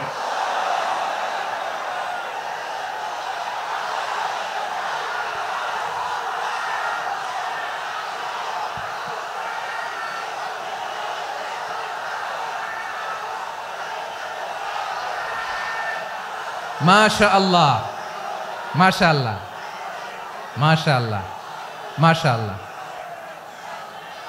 যশোর, আওয়াজ করে বলো, ভালো মানুষ না খারাপ মানুষ? বুঝে বলছো তো? মানুষ ভালো হলে যে কত ভালো। এই মানুষকে যত্ন নিলে, মানুষকে মানুষ বানালে যে সে কি হতে পারে শুনবা? হ্যাঁ, নাকি মোনাজাত দিয়ে দিব? শুনবা? তাহলে থামতে হবে। থামো, আমি যখন বলবো থামো থামো, তাকবীরের সময় দিলে তাকবীর। থামো থামো। মানুষকে যত্ন নিলে, হ্যাঁ এদিকে এদিকে, ড্রোন নামায় ফেলো। হয়েছে, ড্রোনের ফুটেজ হয়ে গেছে, এবার ড্রোন নামায় ফেলো। আমার দিকে তাকাও। মানুষকে, তোমরা এদিক সেদিক তাকালে তো গুরুত্বপূর্ণ পয়েন্ট মিস হয়ে যাবে। এদিকে এদিকে, হ্যাঁ মাস ঠিক আছে, এদিকে। মানুষকে যত্ন নিলে মানুষের মধ্যে যারা কি পটেনশিয়াল রেখেছে। আমি জাপানের দুইটা উদাহরণ দেই। জাপানের 2022 সালে জাপানের সাথে জার্মানির খেলা, ফিফা ওয়ার্ল্ড কাপ 2022। এক পক্ষে জাপান, আরেক পক্ষে কোন দেশ? কথা শোনে নাই। এক পক্ষে কোন দেশ? আরেক পক্ষে সবাই। এক পক্ষে আরেক পক্ষে। ওই খেলায় জিতেছিল জাপান, জিতেছিল 22 সালের এই ফিফা ওয়ার্ল্ড কাপে জাপান ফুটবল খেলায় জিতে। As a part of their celebration তারা খেলার পরে পুরো স্টেডিয়ামটারে ক্লিন করে, the fan base of Japan. Lakh lakh মানুষ খেলা দেখতে যায়, তো এত ডাস্টবিনও তো নাই। তো যারা ডাস্টবিনে জায়গা পায় নাই, তারা এই যে চকলেটের প্যাকেট, পানির বোতল, চিপসের প্যাকেট তারা এদিকে সেদিকে রেখে দিয়েছে। জাপানের ভক্তরা, জাপানের ফলোয়াররা as a part of their celebration তারা খেলার পরে পুরো স্টেডিয়ামের সব ময়লা আবর্জনা ক্লিন করে তারপরে বিদায় নিয়েছে। তাদেরকে কি ক্লিন করার দায়িত্ব দেওয়া হয়েছিল? এই যশোর, জাপানের যে ছেলেরা খেলা দেখতে গেছিল ওদেরকে কি ক্লিন করার দায়িত্ব দিছিল? তারা কি স্টেডিয়ামের পরিচ্ছন্নতা কর্মী? তাদের আকল, তাদের সিক্স সেন্স তাদেরকে বলেছে। ছোটবেলা থেকে জাপান গভর্নমেন্ট ওদেরকে এত পরিচ্ছন্নতা শেখায়, ক্লিনলিনেস অ্যাওয়ারনেস ক্যাম্পেইন করায়। ক্লাসে আমি দেখেছি, ক্লাসে নিজের বেঞ্চ নিজে মুছে, ক্লাসের মাঝখানে একটা সময় দেয়, নিজের টেবিল নিজে মুছে, নিজের ক্লাসরুমটা নিজে পরিষ্কার করে। রাস্তাঘাটে একটা ধুলা নাই, ময়লা নাই, একটা টিস্যু নাই।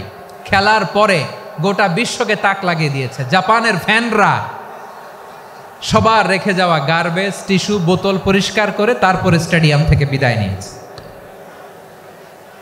আমরা কেন এমন হইতে পারলাম না? আমরা কেন এমন হইতে পারলাম না? জাপানের যারা এগুলো করছে ওদের 3টা করে চোখ না? চোখ তো 3টা জাপানো লাগো, জাপানো লাগো। হাত তো 4টা, কান তো 6টা। হ্যাঁ, নাকি আমার মতো 2 হাত 2 কানালা মানুষ? চোখে দেখলে ওটা মানুষ না। চিন্তা করছেন? তার মানে জাপানিজদেরকে যে গ্রুমিং করে শিখানোর মাধ্যমে পরিচ্ছন্ন বানানো গেছে। ওরা যেমনি মানুষ, আমরাও মানুষ। আমাদের সন্তানদেরকে শেখালে তারাও পারবে। পারবে কিনা? 2 নম্বর উদাহরণ বলি। চট্টগ্রাম ফেনীতে যারা গিয়েছেন, মেঘনা গোমতী ব্রিজ প্রকল্প নাম শুনছেন? মেঘনা একটা ব্রিজ পার হওয়া লাগে।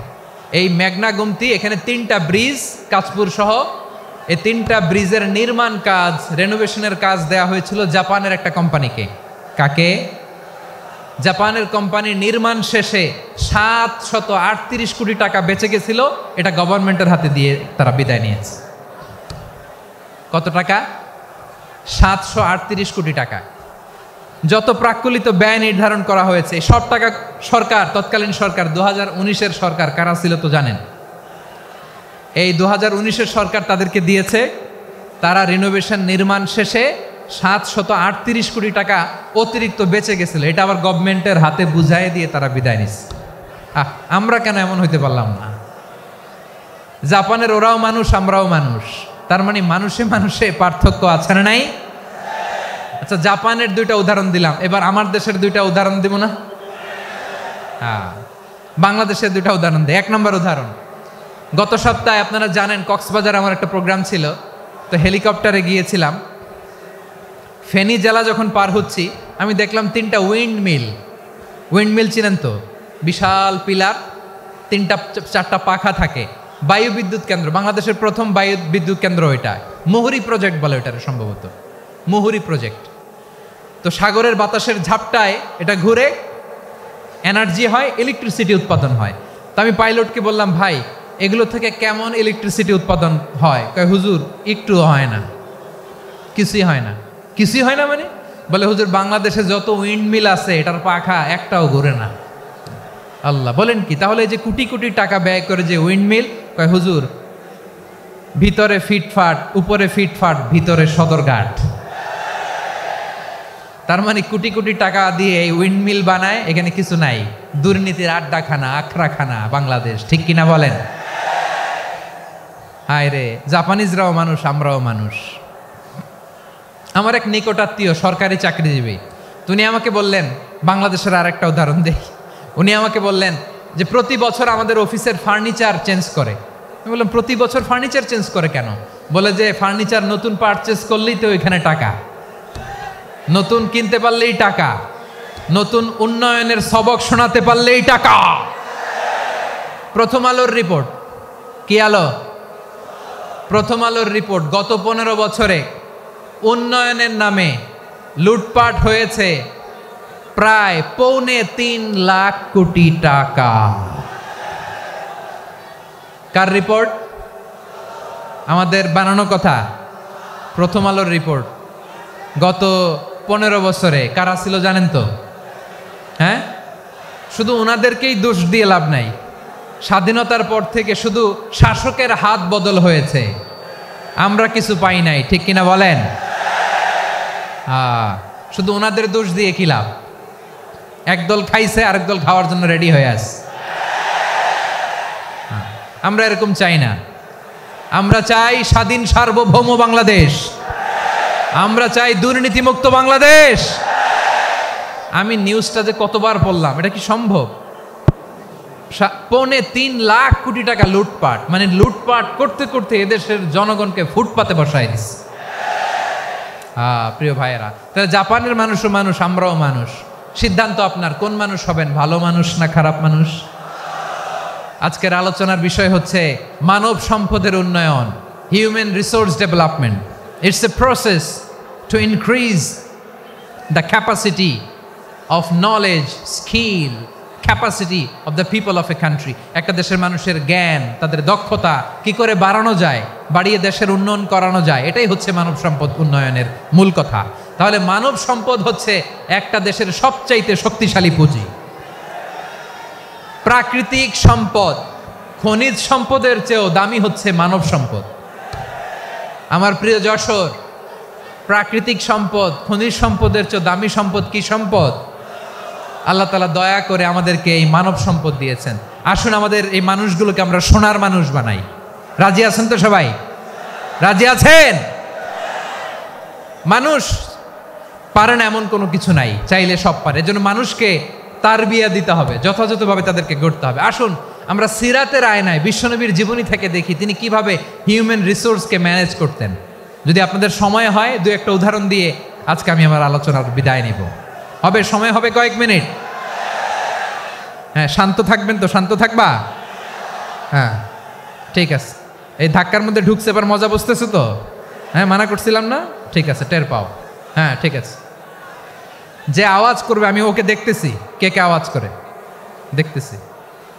শেষ কথা, শেষের দিকে চলে আসছি। বিষ্ণু ইসলাম কিভাবে হিউম্যান রিসোর্সকে ম্যানেজ করতেন, মজার কথা আছে কয়েকটা, বলে বিদায় নিব। বিশ্বনবী কিভাবে এই মানব সম্পদকে ম্যানেজ করতেন। বিশ্বনবী he was a very good talent hunter, চৌকস ট্যালেন্ট হান্টার ছিল। কার মধ্যে কি ট্যালেন্ট আছে দেখলেই বুঝে ফেলতেন। সুবহানাল্লাহ পড়বেন না? কি নবী আমরা পেয়েছি! He was a very good talent hunter. আমার নবী তিনি চৌকস ট্যালেন্ট হান্টার ছিলেন। কার মধ্যে কি প্রতিভা বের করতেন, ওই প্রতিভাকে ইসলামের কল্যাণে কাজে লাগাতেন। সুবহানাল্লাহ বলেন। যাকে যেই জায়গায় সেট করলে ভালো হবে তাকে ওই জায়গায় সেট করতেন।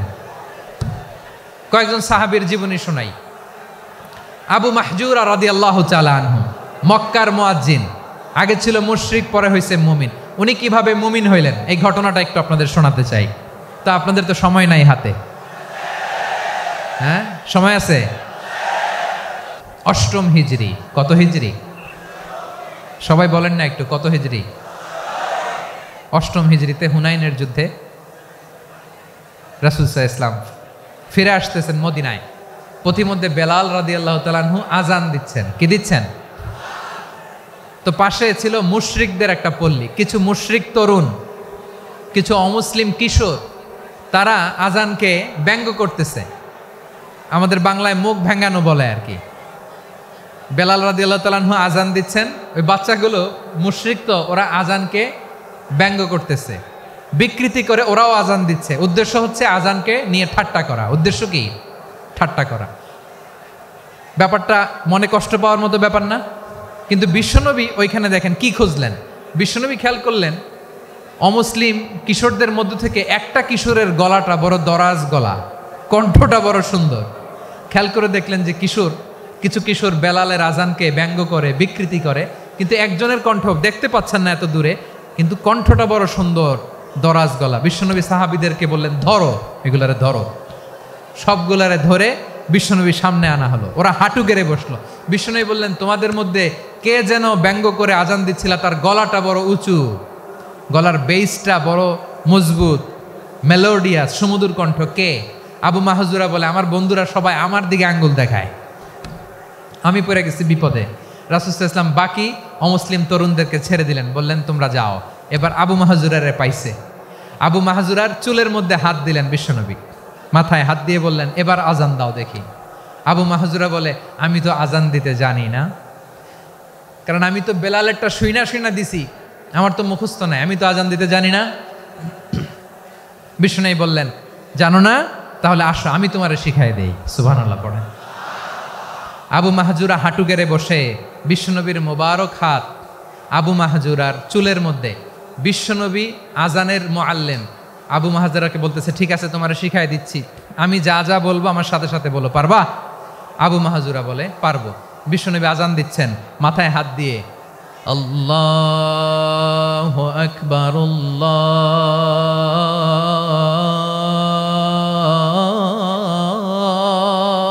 আকবার। আবু মাহাজুরা এই বাক্যটা পড়লেন। বিশ্বনবী দ্বিতীয় বাক্য পড়তে আরম্ভ করলেন, আল্লাহু আকবার, আল্লাহু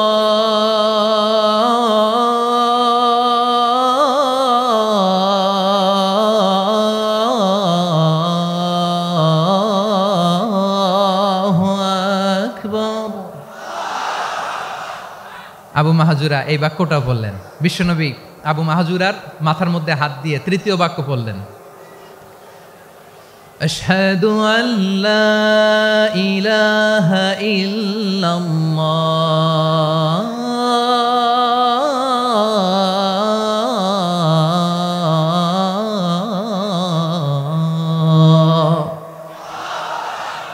আবু মাহাজুরা তৃতীয় বাক্য পড়লেন। বিশ্বনবী একটা বাক্য পরে আবু মাহাজুরা পরে, বিশ্বনবী পরে আবু মাহাজুরা পরে। আবু মাহাজুরা কিন্তু অমুসলিম, মুশরিক। আবু মাহাজুরা বলে, এক একটা বাক্য পড়ি আমার কলিজাটা গলে ঠান্ডা হয়ে যায়। এতদিন মোহাম্মদকে গালি দিতাম, এখন মোহাম্মদ আমার মাথায় যখন হাত রাখছে আমার সারা শরীর ঠান্ডা হয়ে গেছে। বিশ্বনবী আজান শিখাচ্ছেন, একটা একটা বাক্য পড়ে আবু মাহাজুরাও পড়ে, বিশ্বনবী পড়ে আবু মাহাজুরাও পড়ে। পুরো বাক্যগুলো যখন শেষ, আজান শেষ, আবু মাহাজুরাও যখন পুরো আজান পড়লেন, আবু মাহাজুরা বললেন, এতদিন মোহাম্মদের চেহারা দেখলে আমার ঘৃণা লাগতো, আজ থেকে মোহাম্মদের চেহারার চেয়ে প্রিয় চেহারা আমার কাছে নাই। আবু মাহাজুরা বললেন, ও মোহাম্মদ, আজানের বাক্য তো আপনি আমারে শেখালেন, এখানেই শেষ করবেন না, আপনি আমারে পড়ায় দেন, লা ইলাহা ইল্লাল্লাহু মুহাম্মাদুর রাসূলুল্লাহ সাল্লাল্লাহু আলাইহি ওয়াসাল্লাম। বিশ্বনবীর সাথে দাঁড়িয়ে উনি শাহাদা পড়ে মুসলমান হয়ে গেলেন। এবার আবু মাহাজুরা বলে, ইয়া রাসূলুল্লাহ, ইয়া হাবিবাল্লাহ, আমি মুমিন হয়েছি, মুসলমান হয়েছি, আপনার কাছ থেকে আজান শিখার সৌভাগ্য আমি লাভ করেছি গো নবী। আমার কণ্ঠের বড় তারিফ করেছেন, আপনি আমার আজানকে আপনি পছন্দ করেছেন। একটা জিনিস আপনার কাছে চাই, আপনি আমাকে মক্কার মসজিদুল হারামের মুয়াজ্জিন হিসেবে অ্যাপয়েন্ট করে দে। বিষ্ণু ইসা ইসলাম বললেন, যাও আবু মাহজুরা, আমি তোমাকে পৃথিবীর শ্রেষ্ঠতম মসজিদ মক্কার মসজিদুল হারামের মুয়াজ্জিন হিসেবে অ্যাপয়েন্ট করে দিলাম। দেখছেন কিভাবে ট্যালেন্ট হান্টিং করতে হয়, কিভাবে হিউম্যান রিসোর্স মানব সম্পদকে ব্যবহার করতে হয়। আসছিল আজানকে ভেঙাইতে, আসছিল কেন? আজানকে ব্যঙ্গ করার জন্য, বিকৃত করার জন্য। আজানকে বিকৃত করতে যে ইসলামের সবচেয়ে শ্রেষ্ঠ মসজিদের মুয়াজ্জিন হয়ে গেল। পড়েন সুবহানাল্লাহ। হযরত আবু মাহজুরা রাদিয়াল্লাহু তাআলা আনহু ওনার এই সুললিত কণ্ঠ ব্যবহার করে মসজিদুল হারামে এত সুন্দর করে আল্লাহু আকবার বলে আজান দিতেন। মানুষগুলোর, মুসল্লিগুলোর, মক্কাবাসীর হৃদয়কে তিনি বিগলিত করে দিতেন, মানুষের হৃদয়কে ঠান্ডা হয়ে যেত। শুধু এখানেই শেষ না আমার যশোরের ভাইয়েরা। বিশ্বনবী যখন সাইয়েদনা আবু মাহজুরা রাদিয়াল্লাহু তাআলা আনহুকে আজান শিখাচ্ছিলেন, বলেন তো বিশ্বনবীর হাতটা কোথায় ছিল? আবু মাহজুরার মাথার সামনে, এই চুলের উপরে ছিল। আবু মাহজুরা ওই স্মৃতিটাকে ধারণ করবার জন্য, ওই স্মৃতিকে বহন করার জন্য বিশ্বনবীর মোবারক হাত আবু মাহজুরার কপালের চুলের যেই জায়গায় লেগেছে, মৃত্যুর আগের দিন পর্যন্ত আবু মাহজুরা মাথার ওই চুলে কোনোদিন ছুরি আর কামার লাগায় নাই, সেখানে কেচি লাগায় নাই, চুলের মধ্যে খুর লাগায় নাই। আবু মাহজুরা ডান দিকের চুল কাটতো, বাম দিকের চুল কাটতো, পেছনের চুল কাটতো, সামনের চুল কাটতো না। আবু মাহজুরা রাদিয়াল্লাহু তাআলা আনহুর সামনের চুলগুলো বড় হতে হতে যখন এত বড় হয়ে যায়, তিনি চুলগুলো পেঁচিয়ে মাথার মধ্যে রাখতেন, তারপরে তিনি পাগড়ি পরতেন। সবাই জিজ্ঞেস করতো, আবু মাহজুরা, এটা আবার কেমন স্টাইল? দেখতে তোমারে কি বিদঘুটে লাগে? কেমন অড লাগে? কেমন খারাপ দেখা যায়? মক্কায় এমন কোনো মানুষ তো দেখি নাই, ডানে চুল কাটে, বায়ে চুল কাটে, পেছনে চুল কাটে, সামনে কাটে না। ওরে আবু মাহজুরা, কেমন দেখা যায় তোমারে? তুমি সামনের চুল কাটো না কেন? আবু মাহজুরা বলে, আমি হাঁটু গেড়ে পেয়ারা নবীর সামনে বসেছিলাম, আমার এই মাথার চুলের মধ্যে মুবারক হাত লাগিয়ে বিশ্বনবী নিজে আমাকে আজানের প্রতিটা প্রতিটা বাক্য শিক্ষা দিয়েছেন। বিশ্বনবীর মোবারক হাত, পবিত্র হাত আমার মাথার চুলের যেই জায়গায় লেগেছে, আমি চাই ওই চুলগুলা নিয়ে আমি আমার কবরের ভিতরে যাব। সাইয়েদনা আবু মাহজুরা রাদিয়াল্লাহু তাআলা আনহু ইন্তেকালের আগের পর্যন্ত মাথার সামনের চুলগুলা কাটে নাই। মাথার সামনের চুল তিনি কাটেন নাই। সুবহানাল্লাহ বিহামদি। কেমন ভালোবাসতেন বিশ্বনবী সাহাবীদেরকে, সাহাবারা কেমন ভালোবাসতেন বিশ্বনবীকে। সামনের চুলগুলো বড় হতে হতে এত বড় ছিল, পেঁচিয়ে রেখে পাগড়ি পরতেন, কাটতেন না। নবীর হাত লেগেছিল। সুবহানাল্লাহ পড়েন।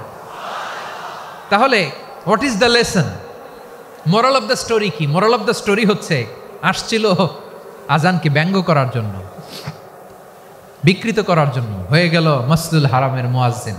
দেখেন বিশ্বনবী একটা খারাপ সিচুয়েশনের মধ্যে থেকে কি ভালো জিনিস বের করে আনলেন। আমি যে শুরুতে বলেছি কিভাবে তিনি হিউম্যান রিসোর্সকে ডেভেলপ করেছেন, ম্যানেজ করেছেন।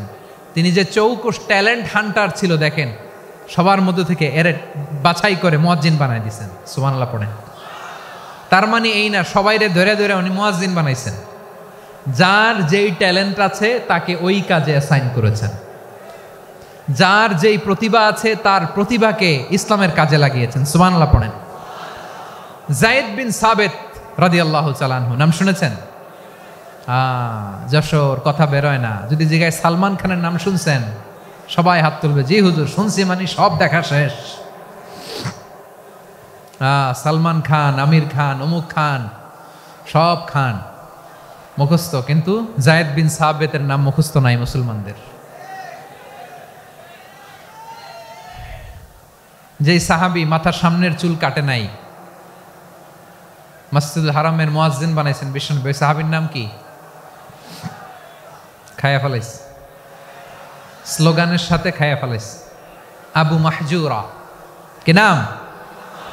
আবু মাহজুরা আল জুমাহি রাদিয়াল্লাহু তাআলা আনহু। এই নামটা আজকে নিয়ে যাইতে হবে যশোর। আবু মাহজুরা রাদিয়াল্লাহু তাআলা আনহু। 2 নম্বরে বলছিলাম যায়েদ বিন সাবিত রাদিয়াল্লাহু তাআলা আনহু। বিশ্বনবী দেখলেন মদিনার এই আনসারী সাহাবী হাইলি ট্যালেন্টেড, ইন্টেলেকচুয়াল, মেরিটোরিয়াস, জ্ঞানের প্রতি তার আকর্ষণ, মারাত্মক আকর্ষণ। বিশ্বনবী তাকে দায়িত্ব দিলেন, কোরআন যা নাজিল হয় তুমি লিখো, কাতিবুল ওয়াহি বানায় দিলেন। সুবহানাল্লাহ। যায়েদ বিন সাবিতরে আবার আজান শিখান নাই, কারণ তার মধ্যে বিশ্বনবী প্রতিভা দেখেছেন, একাডেমিক প্রতিভা। বিশ্বনবীর একাডেমিক প্রজেক্টগুলো তিনি হ্যান্ডেল করতেন। যায়েদ বিন সাবিত ছিল বিশ্বনবীর ব্যক্তিগত সচিব। কি ছিল? ব্যক্তিগত সচিব। বোঝেন নাই? বিশ্বনবীর ব্যক্তিগত সচিব এবং দোভাষী। ইহুদিরা কিছু লিখে দিলে এটার অর্থ বিশ্বনবীরে বুঝায় দিতেন। আবার ইহুদিদের কাছে কিছু লিখতে হলে তিনি লিখে দিতেন। বিশ্বনবী একদিন বললেন, ইন্নী ওয়াল্লাহি মা আমানু ইয়াহুদা আলা কিতাব। ইহুদিরা যে চিঠি পাঠায় অর্থ তো বুঝি না, আরেক ইহুদি আইনে অর্থ করা লাগে। আবার ইহুদিদের কাছে কিছু লিখে পাঠাইতে চাইলে আমরা তো লিখতে পারি না, ইহুদিরে দিয়ে লেখা লাগে। ওরা যে পয়রা শোনায় লিখে দেয়, আমি ওদের বিশ্বাস করি না। আমার নিজের একজন লোক দরকার। বিশ্বনবী এই যায়েদ বিন সাবিতকে চুজ করলেন ল্যাঙ্গুয়েজের জন্য।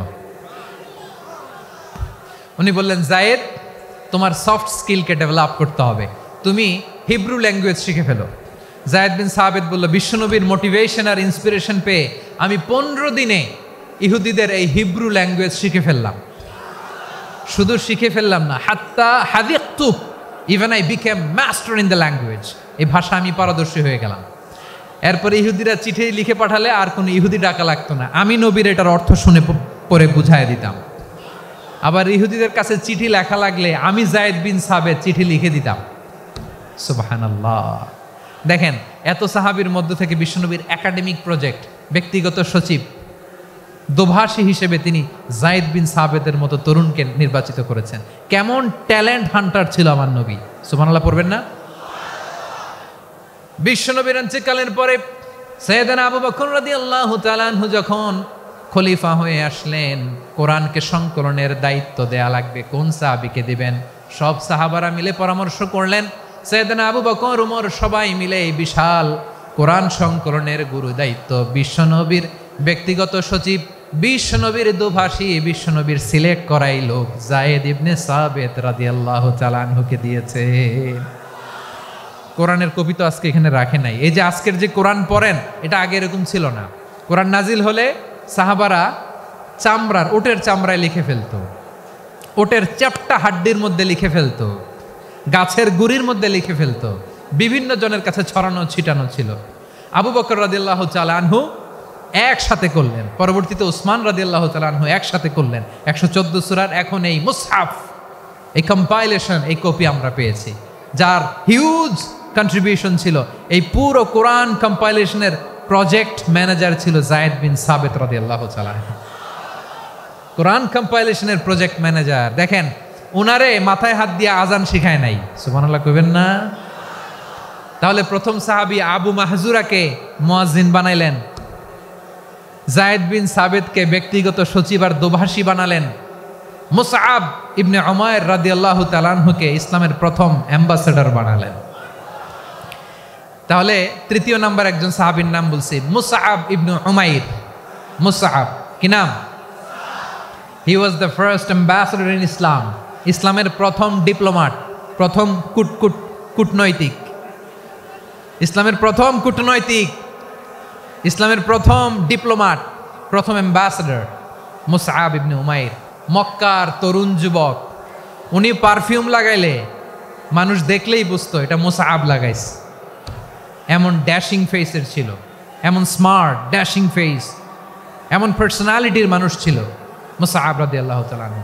কারণ যিনি ইসলামের স্পোকম্যান হবেন, মুখপাত্র হবেন, তার স্মার্ট হওয়ার দরকার আছে না নাই? আকাবার প্রথম শপথ যখন হলো, তাদের সাথে বিষ্ণু ঈসা ইসলাম মদিনাতে একজন মুখপাত্র পাঠালেন, ডিপ্লোমাটকে পাঠালেন, অ্যাম্বাসেডর অফ ইসলাম, তিনি হচ্ছেন মুসআব ইবনে উমাইর। পড়েন সুবহানাল্লাহ। বিশ্বনবী দেখলেন সে অনেক স্মার্ট, তার ডেডিকেশন আছে, সিনসিয়ারিটি আছে, এবং মদিনায় যে আউস খাজরাজ গোত্রের নেতাদের সাথে ডিল করতে হবে, ইহুদিদের সাথে ডিল করতে হবে, ওখানে একজন পাক্কা জানু খেলোয়াড়ের দরকার আছে না নাই? মুসআব ইবনে উমাইর রাদিয়াল্লাহু তাআলা আনহু, ওনাকে বিষ্ণু ঈসা ইসলাম চুজ করলেন। এবং বিষ্ণু ঈসা ইসলামের এই চুজিংটা, এই সিলেকশনটা এত সুন্দর ছিল, তিনি মদিনাতে যে বিশ্বনবী আসার আগেই মদিনার জমিনকে তিনি উর্বর করে ফেলছেন। প্রতিটা ঘরে ঘরে কালিমার দাওয়াত তিনি পৌঁছায় দিয়েছেন।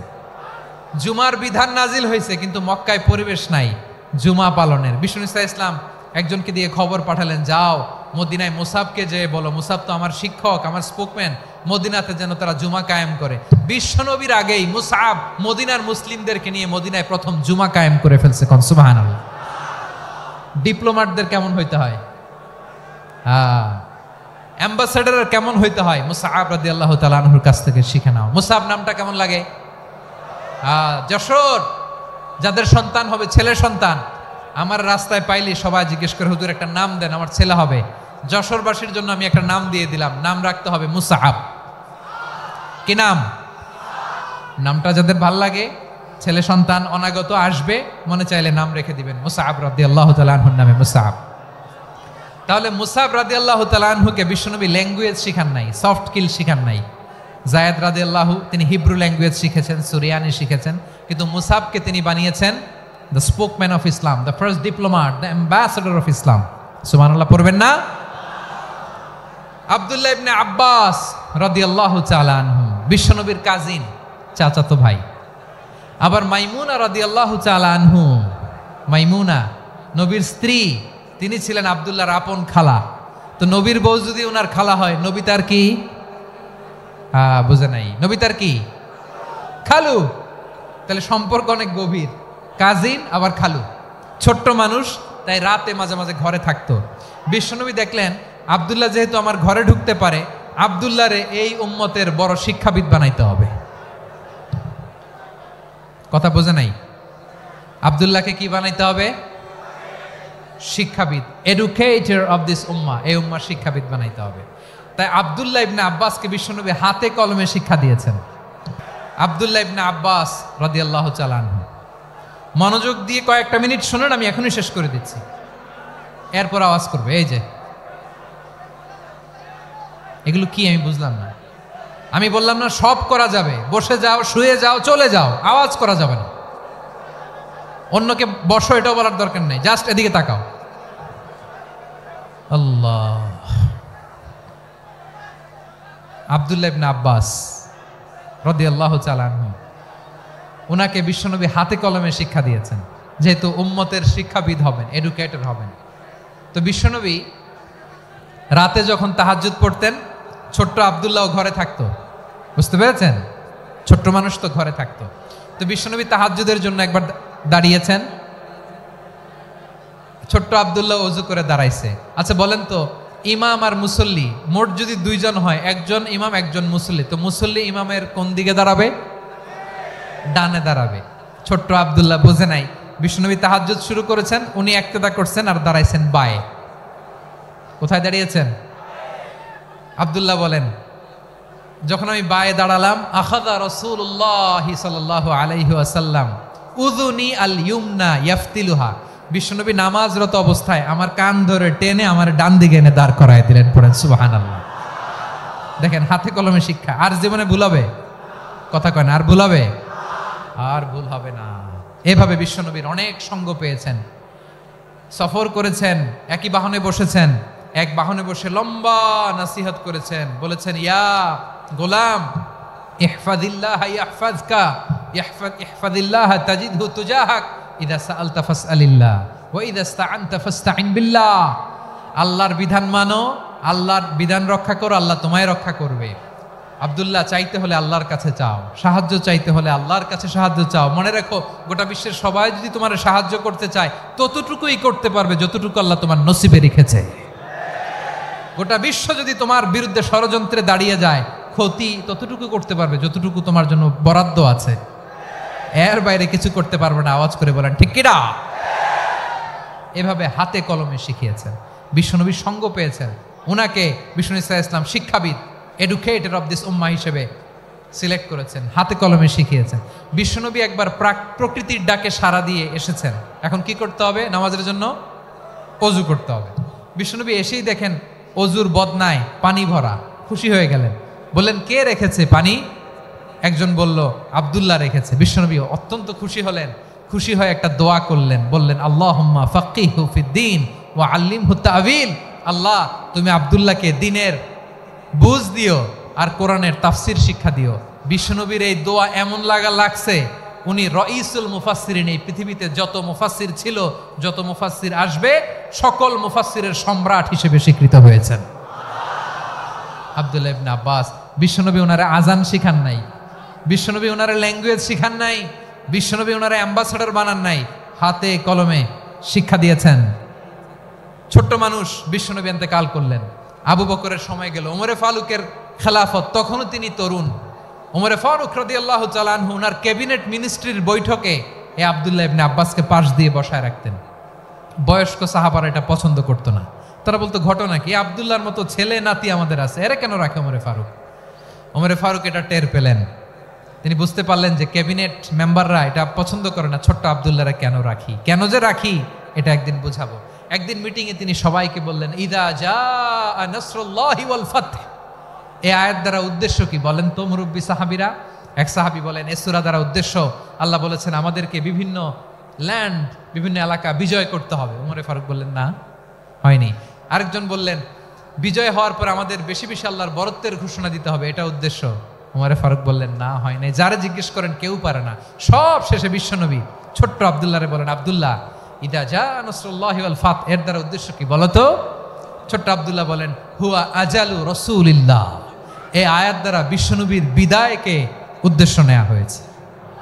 ওমরে ফারুক বললেন হাযা হুয়া, এটাই তো সঠিক উত্তর, এটাই সঠিক তাফসীর এই আয়াতের।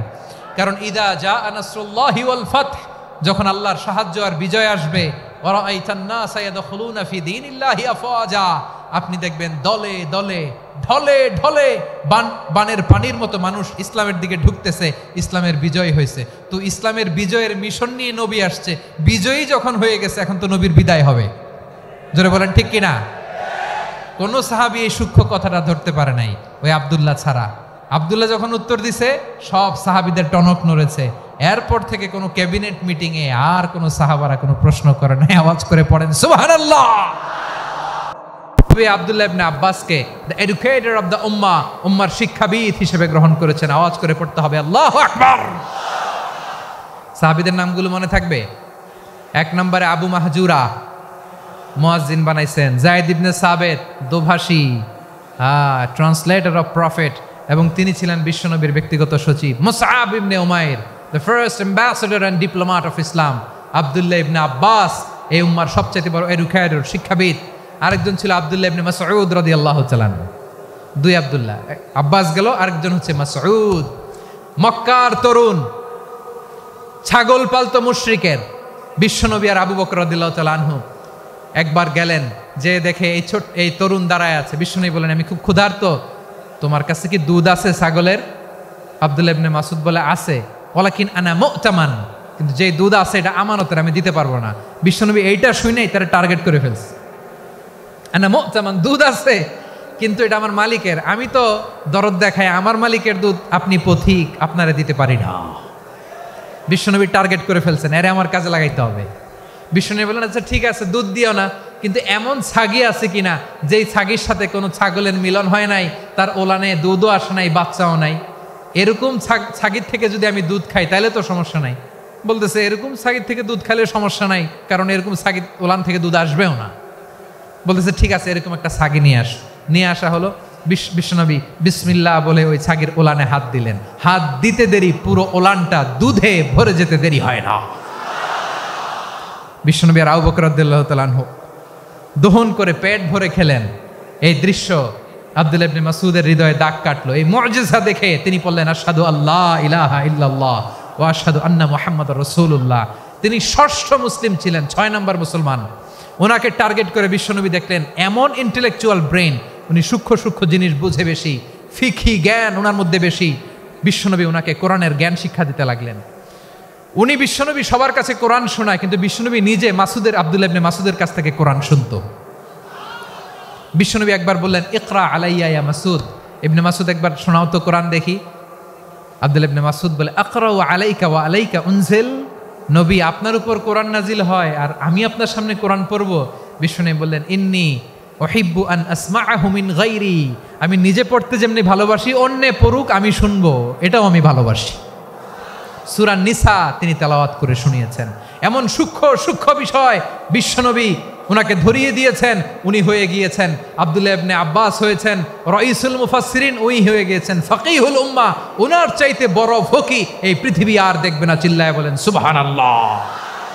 উনি বলতেন, ওয়াল্লাহি ওয়াল্লাহি ইল্লাযী লা ইলাহা গায়রু মা উনজিলাত সূরাতুন ইল্লা ওয়া আনা আ'লামু আইনা উনজিলাত ওয়া ফীমা উনজিলাত। বিশ্বনবী এমনভাবে কোরআনের দার্স আমাকে দিয়েছেন, কোরআনে যত সূরা নাজিল হয়েছে, যেখানে নাজিল হোক না কেন আমি জানি এটা কোথায় নাজিল হয়েছে এবং কোন প্রেক্ষাপটে নাজিল হয়েছে। এমন একটা সূরা নাই যে সূরার কোথায় নাজিল হয়েছে আমি মাসুদের জানা নাই, কোন প্রেক্ষাপটে নাজিল হয়েছে আমার জানা নাই। এরকম ঘটবে না। চিল্লায় বলেন আল্লাহু আকবার। এই আব্দুল্লাহ ইবনে মাসউদ রাদিয়াল্লাহু তাআলা আনহু ওমর ফারুকের সময় কুফার চিফ জাস্টিস ছিলেন। কুফা নগরীর চিফ জাস্টিস। চিফ জাস্টিস বুঝেন নাই? বিচারপতি। কি ছিলেন? সবাই বলে নাই, কি ছিলেন? বিচারপতি ছিলেন। এবং ওনার যে ফিকহি জ্ঞানের ধারা, এটাই আলকামা, ইব্রাহিম আন-নাখাই, হাম্মাদ ইবনে সুলাইমান হয়ে ইমাম আবু হানিফা পর্যন্ত পৌঁছেছে। এবং ওনার ফিকহি জ্ঞানের ধারাই হানাফি মাযহাবে অ্যাকসেপ্ট হয়েছে। আজও এগুলো হানাফি মাযহাবে চর্চিত হয়। হানাফি মাযহাবের সব ফিক আব্দুল্লাহ ইবনে মাসউদের ফিকহি জ্ঞানের ধারা থেকে নেওয়া হয়েছে। চিল্লায় পড়েন সুবহানাল্লাহ। তাহলে উনাকে বিশ্বনবী বানিয়েছেন জুরিস্ট, আইনবিদ, ফাকিহ। উনারে আজান শিখান নাই। হিউম্যান রিসোর্স ডেভেলপমেন্ট কিভাবে করবেন, মানব সম্পদের উন্নয়ন কিভাবে করতে হয়, কিভাবে যার যেখানে প্রতিভা কাজে লাগাতে হয় উনি দেখিয়েছেন। সুবহানাল্লাহ পড়বেন না? খালিদ বিন ওয়ালিদ নাম শুনছেন? কে কে শোনেন নাই হাত তোলেন। কি ছিলেন?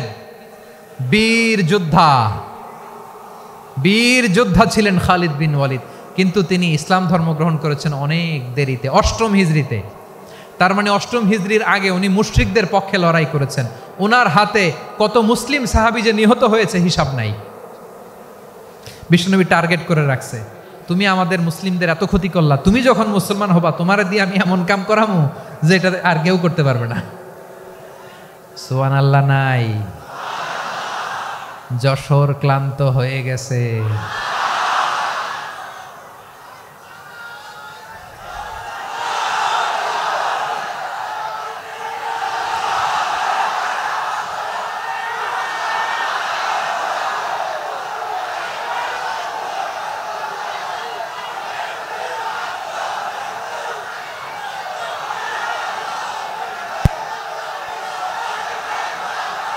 মাশাআল্লাহ, বসুন বসুন বসুন।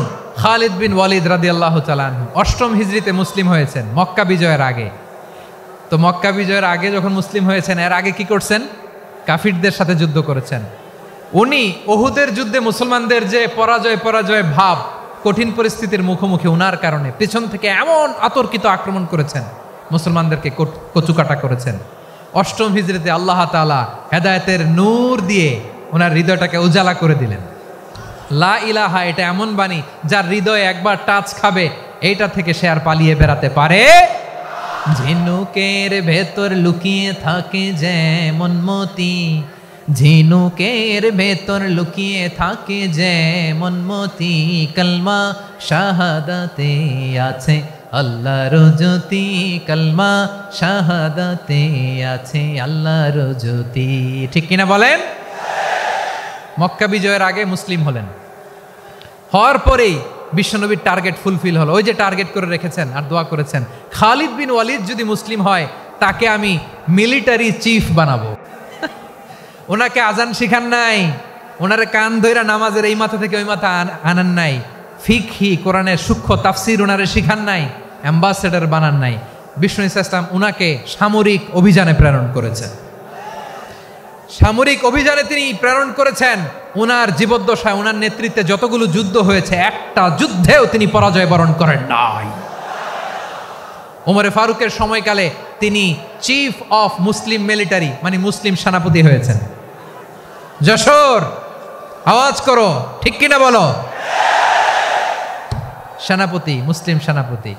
তাহলে কিভাবে হিউম্যান রিসোর্স ব্যবহার করতে হয় গোটা বিশ্ব আমার নবীর কাছ থেকে শিখে নাও। খালিদ বিন ওয়ালিদ, ওনাকে বিশ্বনবী একটা উপাধি দিয়েছেন। উপাধিটা হচ্ছে সাইফুল্লাহিল মাসলুল, আল্লাহর নাঙ্গা তরবারি, আল্লাহর খোলা তরবারি, দ্য ওপেন সোর্ড অফ আল্লাহ। খালিদ বিন ওয়ালিদ মুসলিম সেনাপতি। হাসান বিন সাবেত নাম শুনছেন? দেখি উনি কি ছিল বলেন। রাসূলের সভা কবি, কালচারাল হিজিমনিকে ডিফিট করার জন্য। উনি ভালো অস্ত্র চালানো জানতেন না, ওই কাজে উনি যেতেন না। ওনার ছিল কাব্য প্রতিভা। কাব্য প্রতিভা, কাফিররা কবিতা দিয়ে নবীকে গালি দিত। বিশ্বনবী বলতেন, ইয়া হাসান আজিব আন রাসূলিল্লাহ, তুমি নবীর হয়ে কাফেরদের এই কথাগুলোর জবাব দাও। বিশ্বনবীর একটা মিম্বার ছিল। বিশ্বনবীর মিম্বারের পাশাপাশি মসজিদে নববীতে এই হাসান বিন সাবেতের জন্য বিশ্বনবী একটা স্পেশাল মিম্বার বানিয়ে দিয়েছেন। এখান থেকে তুমি জবাব দাও। এবং বিশ্বনবী বলেছেন, আল্লাহুম্মা আইয়িদহু বিরূহিল কুদুস, আল্লাহ হাসান আমার পক্ষে জবাব দেয়, তুমি জিব্রাইল মারফত তাকে সাহায্য পাঠাইয়া দিও। রাসূল সাল্লাল্লাহু আলাইহি ইসলামের সভা কবি, the poet of the prophet, নবীর কবি। উনি কবিতা দিয়ে, এমন উচ্চাঙ্গের ভাষায় কবিতা দিয়ে তিনি জবাব দিতেন, কাফিরদের গা শিহরে যেত, তাদের হৃদয়ে আগুন ধরে যেত। তাহলে এরকম কবিরও দরকার আছে না নাই? এখন যাকে আল্লাহ দিছে কাব্য প্রতিভা, এরা যদি আপনি যুদ্ধের ময়দানে পাঠান হবে? যারে দিছে সুরেলা গলা, এরা যদি অ্যাম্বাসেডর বানান হবে না। হাসান বিন সাবেত ছিলেন বিষ্ণু ইসলামের কবি। হুযায়ফা ইবনুল ইয়ামান বিশ্বনবীর গোয়েন্দা বিভাগের প্রধান। কিসের প্রধান?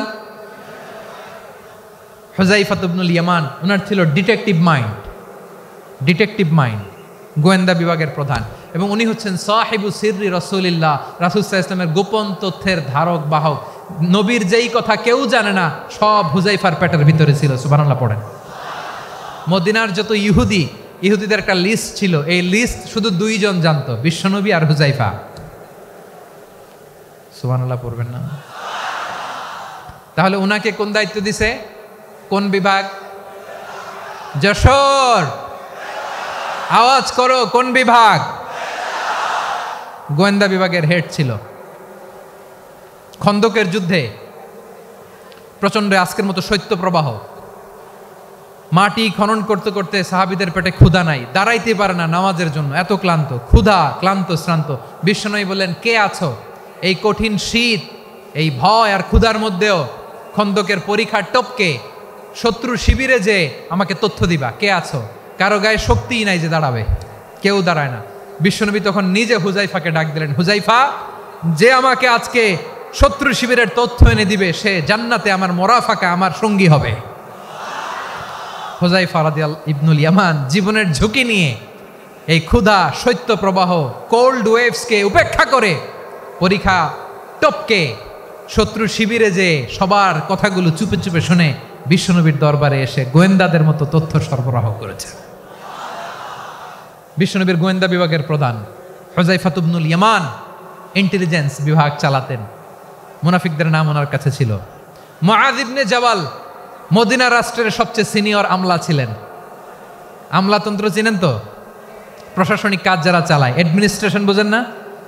The department of administration. মদিনার রাষ্ট্রের সিনিয়র আমলা মুআয ইবনে জাবাল মুতাখাসসিসুন ফিল হালাল ওয়াল হারাম, হালাল হারামের স্পেশালিস্ট ছিলেন। বিশ্বনবী উনাকে ইয়ামানের গভর্নর করে পাঠাইছেন। বলেছেন, ইন্নাকা তা'তি কওমান আহলা কিতাব, এমন গোষ্ঠীর কাছে যাবা এরা ইহুদি নাসারা, আগে শাহাদা পড়লে এরপরে নামাজের দাওয়াত দিও, নামাজ পড়লে যাকাতের দাওয়াত দিও। গভর্নরের অ্যাটিটিউড যেমন থাকে তেমন অ্যাটিটিউড ধরে রেখো। সুবহানাল্লাহ পড়েন। তাহলে মুআয ইবনে জাবালকে দিয়ে বিশ্বনবী কবিতা লেখায় নাই, চিঠি লেখায় নাই, আজান দেওয়ায় নাই। সুবহানাল্লাহ পড়বেন না? সব শেষ সাহাবী বলি আবু হুরায়রা রাদিয়াল্লাহু তাআলা আনহু, নাম শুনছেন? বিড়ালের বাবা। কি করতেন? খালি হাদিস মুখস্থ করতেন। উনি বলতেন, আলজামু রাসূলুল্লাহ আলা মিল ইবাতনি, আমার শুধু পেটের ক্ষুধার বন্দোবস্ত হইলে আমি নবীর সঙ্গ ছাড়তাম না। আমার আনসার সাহাবারা ক্ষেত খামারের কাজ করতো, আমার মুহাজির সাহাবারা ব্যবসা করতো, আর আমি নবীর সাথে সাথে থাকতাম। শুধু সকাল বিকাল দুই বেলা যদি আমার খাবারের বন্দোবস্ত হয়, আমি আর নবীর লক ছাড়ি না। সুবহানাল্লাহ কইবেন না? 5374টা হাদিস তিনি বর্ণনা করেছেন। সবচেয়ে বেশি হাদিস বর্ণনাকারী সাহাবী।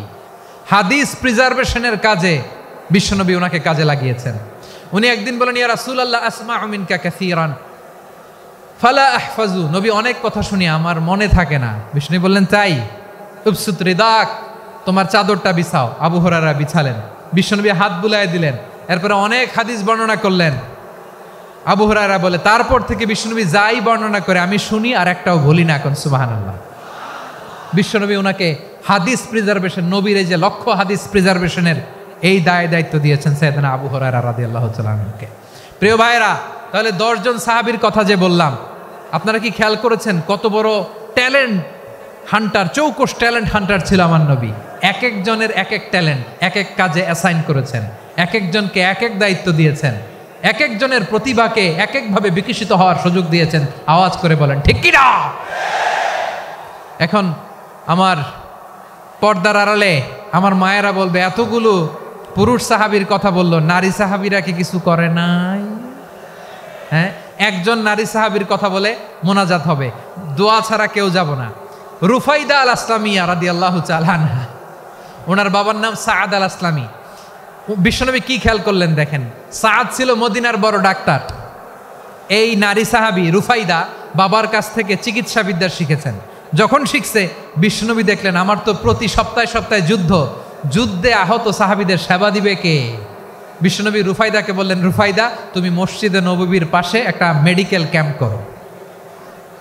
এই যে সাকিনা আদ্দিন মেডিকেলের আমার ছাত্রী বন্ধুরা শুনে রাখো, তোমাদের আইকন হচ্ছে এই রুফাইদা আল আসলামিয়া।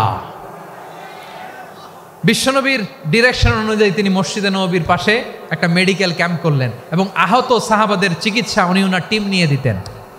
বিশ্বনবীর পরামর্শে উনি আনসারি এবং মুহাজির মহিলা সাহাবীদেরকে নিয়ে একটা স্পেশাল মেডিকেল টিম গঠন করলেন। খায়বার যুদ্ধে 7ম হিজরিতে যখন বিশ্বনবী যায়, উনি ওনার টিম নিয়ে আসলেন, বললেন, ইয়া রাসূলুল্লাহ আমরা তো তলোয়ার চালাতে পারি না, আমরা তো তীর মারতে পারি না, আপনি যদি অনুমতি দেন খায়বার অভিযানে আমি আমার টিম নিয়ে মেডিকেল টিমের সেবাটা সার্ভিসটা দিতে চাই। পড়েন সুবহানাল্লাহ। বিশ্বনবী অনুমতি দিলেন, যোদ্ধা সাহাবীদের সাথে রুফাইদা আল আসলামিয়া উনিও মেডিকেল টিম নিয়ে অগ্রসর হলেন। খায়বারের প্রতিটা আহত ইনজুর্ড সাহাবী যারা ইনজুরির শিকার হয়েছেন সবাই রুফাইদা আল আসলামিয়ার এই মেডিকেল ক্যাম্প থেকে চিকিৎসা সহায়তা পেয়েছেন। সুবহানাল্লাহ পড়েন। দেখেন কিভাবে বিশ্বনবী ট্যালেন্ট বাছাই করতেন। আপনি অবাক হবেন, বাহরাইনের মেডিকেল ইউনিভার্সিটিতে রুফাইদা আল আসলামিয়া মেডিকেল প্রাইজ অ্যাওয়ার্ড প্রতি বছর দেয়া হয়। যদি 8 দিনের এই মেডিকেল আমার বোনেরা যদি জেনে থাকো জানো, না হলে নতুন করে জানো, সার্চ দিও রুফাইদা আল ইসলামিয়া মেডিকেল অ্যাওয়ার্ড বাহরাইনের ইউনিভার্সিটিতে দেওয়া হয়। প্রিয় ভাইয়েরা, তাহলে আলোচনার সামারি আমরা করি। বিশ্বনবী যার যেখানে ট্যালেন্ট তাকে ওইখানে কাজে লাগাতেন। আওয়াজ করে বলেন ঠিক কিনা? এবার একটা ইন্টারভিউ হবে, আওয়াজ করে বলেন আবু মাহজুরাকে বিশ্বনবী কি বানাইছেন? হ্যাঁ, ভুলে গেছেন? সামনের চুলে হাত দিয়ে বিশ্বনবী কি সুন্দর গলায় আজান শিখালেন। মুয়াজ্জিন। যায়েদ বিন সাবেতকে একাডেমিক প্রজেক্টের দায়িত্ব দিয়েছেন, তিনি ছিলেন বিশ্বনবীর দোভাষী ব্যক্তিগত সচিব। Musab ibn Umair the first ambassador of Islam. Abdullah ibn Abbas উম্মার বড় শিক্ষাবিদ মুফাসসির। আব্দুল্লাহ ইবনে মাসউদ, আব্দুল্লাহ ইবনে মাসউদ ছিলেন জুরিস্ট। কি ছিলেন? জুরিস্ট ছিলেন, এই উম্মার সবচেয়ে বড় জুরিস্ট। খালিদ বিন ওয়ালিদ সেনাপ্রধান। হাসান বিন সাবেত, হাসান বিন সাবেত ছিলেন বিশ্বনবীর সভাকবি। কি ছিলেন? বিশ্বনবীর সভাকবি ছিলেন। এরপরে হুযায়ফা ইবনুল ইয়ামান কি ছিলেন? গোয়েন্দা বিভাগের প্রধান। মুআয ইবনে জাবাল কি ছিলেন? সিনিয়র আমলা, ইয়ামানের গভর্নর। আবু হুরায়রা রাদিয়াল্লাহু তাআলা আনহু হাদিস প্রিজার্ভেশনের কাজ করেছেন। আর আমাদের রুফাইদা আল ইসলামিয়া রাদিয়াল্লাহু তাআলা আনহা কি ছিলেন? নার্স ছিলেন, নার্স হয়ে মেডিকেল সেবা দিয়েছেন। প্রিয় ভাইয়েরা, পুরো আলোচনার যদি সামারি করি তাহলে বিশ্বনবী যেভাবে হিউম্যান রিসোর্সকে ম্যানেজ করেছেন, যার যেখানে প্রতিভা কাজে লাগিয়েছেন, আমরাও যদি করি আমাদের বাংলাদেশের চিত্র আমরা পাল্টে যেতে পারবো। আমরা শুরুতে শুনেছি মানুষের আছে অসীম সম্ভাবনা, প্রতিটা মানুষ অনন্য, যত্ন নিলে, যথাযথ পরিচর্যা করলে মানুষ বিশ্ব জয় করতে পারে। ঠিক কিনা? আমাদের হাফেজে কোরআনের সামনে দাঁড়াতে পারে এমন কোনো হাফেজে কোরআন আল্লাহর জমিনে জন্ম হয় নাই।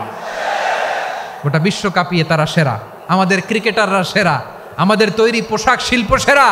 এরকম অনেক অনেক সেরা জিনিস আছে, আমরা এগুলোরে নার্চারিং করতে পারি নাই, পরিচর্যা করতে পারি নাই, সঠিক তারবিয়াতের অভাব। তাহলে মানুষের অসীম সম্ভাবনাকে কাজে লাগাতে হবে। ঠিক কিনা বলেন? ইউনুস গভর্নমেন্টকে আমি বলবো, অল্প সময়ের জন্য আপনারা এসেছেন, সংস্কারও করতে হবে, আবার নির্বাচনও করতে হবে। সব সংস্কার হয়তো করতে পারবেন না, যতটুকু পারবেন এর মধ্যে আমাদের যে হিউজ ম্যান পাওয়ার, আমাদের যে মানব সম্পদ, হিউম্যান রিসোর্স, এটাকে ডেভেলপ করে আপনাদের যেতে হবে। যেটা পারবেন না সেটাকে পরবর্তী নির্বাচিত গভর্নমেন্টের কাছে রেখে যেতে হবে, যে তারা যেন করে, তাদের কাছে আপনারা এটা রেখে যাবেন। তাহলে মানুষ চাইলে বিশ্ব জয় করতে পারে। আর মানুষকে হারাতে পারে কেউ? জোরে বলো যশোর, মানুষকে হারাতে পারে কেউ? আল্লাহ আমাদেরকে জনসংখ্যা দিয়েছেন প্রিয় ভাইয়েরা। এই জনসংখ্যা অনেক বড় সম্পদ, এটা আমাদের জন্য অভিশাপ নয়, আশীর্বাদ। আমাদের জনসংখ্যাকে যদি আমরা জনশক্তিতে রূপান্তর করতে পারি, আজকে বাংলাদেশ যে অবস্থানে দাঁড়িয়ে আছে, বাংলাদেশ তার 20 গুণ উন্নতির শিখরে চলে যাবে। চিল্লায় বলো ঠিক কিনা? আমাদের শ্রমিক ভাইয়েরা বাইরে কাজ করে, আমাদের শ্রমজীবী ভাইয়েরা, প্রবাসীরা, তাদের ব্যাপারে গুরুত্ব দিতে হবে। আমাদের শ্রমের দাম সবচেয়ে কম, সবচেয়ে কম। তারা এম্বাসিতে গুরুত্ব পায় না, এয়ারপোর্টে গুরুত্ব পায় না। এই সরকার অবশ্য তাদেরকে অনেক গুরুত্ব দিচ্ছে। আমাদের অদক্ষ শ্রমিককে যখন আমরা দুবাই পাঠাই, অল্প বেতন পায়, কিন্তু ইন্ডিয়ানরা দক্ষ শ্রমিক পাঠাইলে তার 3 গুণ বেতন পায়। আমরা আমাদের শ্রমিকদেরকে অদক্ষভাবে আর পাঠাতে চাই না, দক্ষ শ্রমিক পাঠিয়ে আমরা রেমিটেন্সের বন্যা বইয়ে দেব। আমাদের শ্রমিকদের পাঠানো রেমিটেন্সের টাকায় সচল থাকে আমার দেশের অর্থনীতির চাকা। তাদেরকে সবচেয়ে গুরুত্ব দিতে হবে। আমরা পেয়েছি ফ্রিডম ফাইটার, মুক্তিযোদ্ধা, আর আমার প্রবাসী ভাইরা হচ্ছে রেমিটেন্স ফাইটার। জোরে বলো ঠিক কিনা? তাহলে আমাদের এই জনশক্তিকে জনসম্পদে ট্রান্সফর্ম করতে হবে। ঠিক কিনা বলেন? সরকার জনগণকে এভাবে পলিশ করতে হবে। মা বাবারা ছেলে মেয়েদের মধ্যে কার কোন যোগ্যতা তাকে ওইভাবে কাজে লাগাতে হবে। সবার A+ পাওয়ার কোনো দরকার নাই। আমাদের দেশে একটা টেন্ডেন্সি আছে, পরীক্ষায় A+ না পাইলে কই তুই কি করলি, পাশের বাড়ির ছেলে A+ পাইছে, যা ওর পা ধোয়া পানি খা। কি খা? তা আমি ভাবছি যে পা ধোয়া A+ পাওয়া ছেলেদের পা ধোয়া পানির একটা পানির ব্র্যান্ড বানাইতে হবে এরকম। লেখা থাকবে A+ পাওয়া ছেলেদের পা ধোয়া পানি। খাওয়া নাই, এগুলার খাওয়া নাই। ওরে আল্লাহ A+ পাওয়ার জন্য বানাইছে, আর আপনার ছেলেকে এই A+ গুলারে নিয়ন্ত্রণ করার জন্য আল্লাহ বানাইছে। ওকে দিয়ে আল্লাহ কি করবে আপনি জানেনই না। একটা A+, একটা A গ্রেড একটা মানুষের জীবনকে ঠিক করে দিতে পারে না। আপনার ছেলেকে আল্লাহ অন্যদিকে যোগ্যতা দিয়েছে। ওদের মনোবল ভাঙবেন না, খবরদার খবরদার। ছেলে মেয়েদের মনোবল ভাঙবেন না। যাকে দিয়ে যেটা হবে তাকে দিয়ে সেটা করতে হবে, তার প্রতিভাকে সেভাবে কাজে লাগাতে হবে। তাহলে বাংলাদেশ আমাদের এই জনসংখ্যা জনসম্পদে রূপান্তরিত হবে। আমাদের সরকারের তত্ত্বাবধানে আমাদের 18 কোটি জনগণ দক্ষ জনশক্তিতে রূপান্তরিত হোক আমরা চাই কি চাই না? আমরা ভালো মানুষ, শ্রেষ্ঠ মানুষ হতে চাই কি চাই না? ওই জাপানিজদের মতো সৎ, ওই ইউরোপিয়ানদের মতো কালচার্ড। আমাদেরকে আল্লাহ তাআলা কোরআন সুন্নাহ অনেক কিছু দিয়েছেন। যেহেতু বর্তমানে আমরা দেখছি তারা সৎ, তাদের মধ্যে ভ্যালিউ আছে, সেগুলো আমাদের মধ্যে আনার দরকার আছে না নাই? আর ইসলাম দিয়ে আমাদের জীবনকে সাজাতে হবে, ইসলাম দিয়ে আমার পরিবারকে সাজাতে হবে। ইসলাম থেকে, কোরআন থেকে প্রেসক্রিপশন না নিলে জীবন সুন্দর হবে না। কোরআন থেকে প্রেসক্রিপশন না নিলে সমাজ সুন্দর হবে না। কোরআনের প্রেসক্রিপশন না মানলে রাষ্ট্র সুন্দর হবে না। কোরআনের প্রেসক্রিপশন অ্যাপ্লাই না করলে শুধু দুর্নীতি দমন কমিশন দিয়ে দুর্নীতি বন্ধ করা যাবে না। এজন্য কোরআনের আইন আমরা চাই কি চাই না? প্রিয় ভাইয়েরা, হিউম্যান রিসোর্স ডেভেলপমেন্ট, মানব সম্পদের উন্নয়ন, আমাদের সরকার যেন এদিকে নজর দেয়। আমরা যেন এই ব্যাপারে যত্নবান হয়ে উঠি। যাকে আল্লাহ যে যোগ্যতা দিয়েছে এই যোগ্যতা দিয়ে আমরা যেন ইসলামের জন্য, দেশের জন্য কাজ করি। আমরা যেন আমাদের স্কিল ডেভেলপ করি, আমাদের পটেনশিয়ালকে ডেভেলপ করি। মোরালিটি, ভ্যালিউজ নিয়ে শায়েখ আহমদুল্লাহ আলোচনা করেছেন, এগুলো দিয়ে যেন আমরা আমাদেরকে সাজাই। আল্লাহ তাআলা আমাদের দেশকে তুমি নিরাপদ করো, আমরা পড়ি আমিন। আল্লাহ আমার 18 কোটি জনগণকে তুমি জনশক্তিতে রূপান্তরিত করো, আমিন। আল্লাহ আমরা হাতে হাত রেখে কাঁধে কাঁধ মিলিয়ে ভাইয়ে ভাইয়ে যেন এই দেশকে গড়তে পারি, আল্লাহ তুমি তৌফিক দান করো, আমরা পড়ি আমিন। আমার প্রিয় মহিউদ্দিন ভাই বলেছেন, হুজুর এমন একটা ঘোষণাপত্র দিয়ে যাবেন আজকের এই ঐতিহাসিক যশোরের প্রোগ্রামে, যেটা গোটা বাংলাদেশে মানুষ এটার উপর আমল করে। আমি যে কথাটা বলেছি এটাই, আসুন আমরা আমাদের জনসংখ্যাকে জনসম্পদে ট্রান্সফর্ম করি। আমাদের জনসংখ্যাকে আমরা যেন জনশক্তিতে রূপান্তরিত করি। জনসংখ্যাকে ট্রান্সফর্ম করে জনশক্তি দিয়ে আমরা যেন আগামীর বাংলাদেশ, স্বাধীন বাংলাদেশ 2.0-কে গড়ে তুলি। আল্লাহ তাআলা আমাদের সবাইকে কথাগুলো বোঝার, আমল করার তৌফিক দান করুন। এই জেনজি, ক্ষমা করে দিও আমাকে, অনেক ধমক দিছি, বকা দিছি। আল্লাহ তোমাদেরকে করুক, কবুল করুক, যশোরবাসীকে কবুল করুক, আদ দিনকে কবুল করুক, এই মেডিকেল কলেজকে কবুল করুক, ইসলামের জন্য বাদ ভাঙা এই জোয়ার এবং উচ্ছ্বাসকে আল্লাহ তাআলা কবুল করুক। হাযা মা ইনদি ওয়াল ইলমু ইনদাল্লাহ আলাইহি তাওয়াক্কালতু ওয়া ইলাইহি উনীব। সুবহানাকাল্লাহুম্মা বিহামদিকা আশহাদু আল লা ইলাহা ইল্লা আনতা আস্তাগফিরুকা ওয়া আতুবু ইলাইক। আল্লাহুম্মা আমিন। রব্বানা ظلمنا أنفسنا وإن لم تغفر لنا وترحمنا لنكونن من الخاسرين. ربنا آتنا في الدنيا حسنة وفي الآخرة حسنة وقنا عذاب النار. ও বিশাল আকাশের মালিক, বিশাল জমিনের মালিক, তোমার আকাশ বাতাসের তুলনায় আমাদের হাত দুইটা বড় ছোট্ট রে আল্লাহ। ছোট দুটি হাত পেতে বুক ভরা আশা নিয়ে তোমার শাহী দরবারে চেয়ে রইলাম। আমাদের জিন্দেগির গুনাহ খাতা তুমি মাফ করে দাও। আমাদের আব্বা আম্মা, দাদা দাদি, আত্মীয় স্বজন সবার গুনাহ খাতা তুমি মাফ করে দাও। আমাদের যত আত্মীয় স্বজন কবরের বাসিন্দা, প্রত্যেকের কবরটারে তুমি কোরআনের নূর দিয়ে মুনাওয়ার করে দাও। আল্লাহ আজকের এই যশোরের প্রোগ্রামকে তুমি কবুল আর মঞ্জুর করে দাও।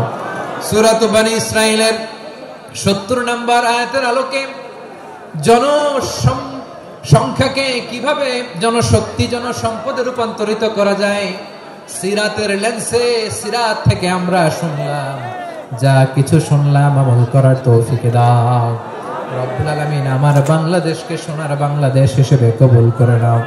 আজকের প্রোগ্রামে যারা জয়েন করলো তাদেরকে তুমি কবুল করে নাও রব্বুল আলামিন। লক্ষ লক্ষ নারী পুরুষ যশোরের এই ঐতিহাসিক তাফসীর প্রোগ্রামের মাহফিলে জয়েন করেছে, আল্লাহ যেভাবে সহি সালামতে আজকে মাহফিলে জয়েন করলো, সহি সালামতে প্রত্যেক ভাই এবং বোনকে তুমি গন্তব্যে পৌঁছে দিও। আল্লাহ, কত বড় বড় আল্লাহর ওলিরা এখানে এসেছে, মাদ্রাসার হুজুররা এসেছে, পর্দার আড়ালে কত বড় নেককার নারীরা এসেছে। আল্লাহ, যার হাতকে তোমার পছন্দ হয়, যার ইবাদতকে পছন্দ হয়, তার ইবাদতের ওসিলায় আজকের দোয়াটা তুমি কবুল আর মঞ্জুর করে দাও। রব্বানা তাকাব্বাল মিন্না ইন্নাকা আনতাস সামিউল আলিম ওয়া তুব আলাইনা ইয়া মাওলানা ইন্নাকা আনতাত তাওয়াবুর রহিম।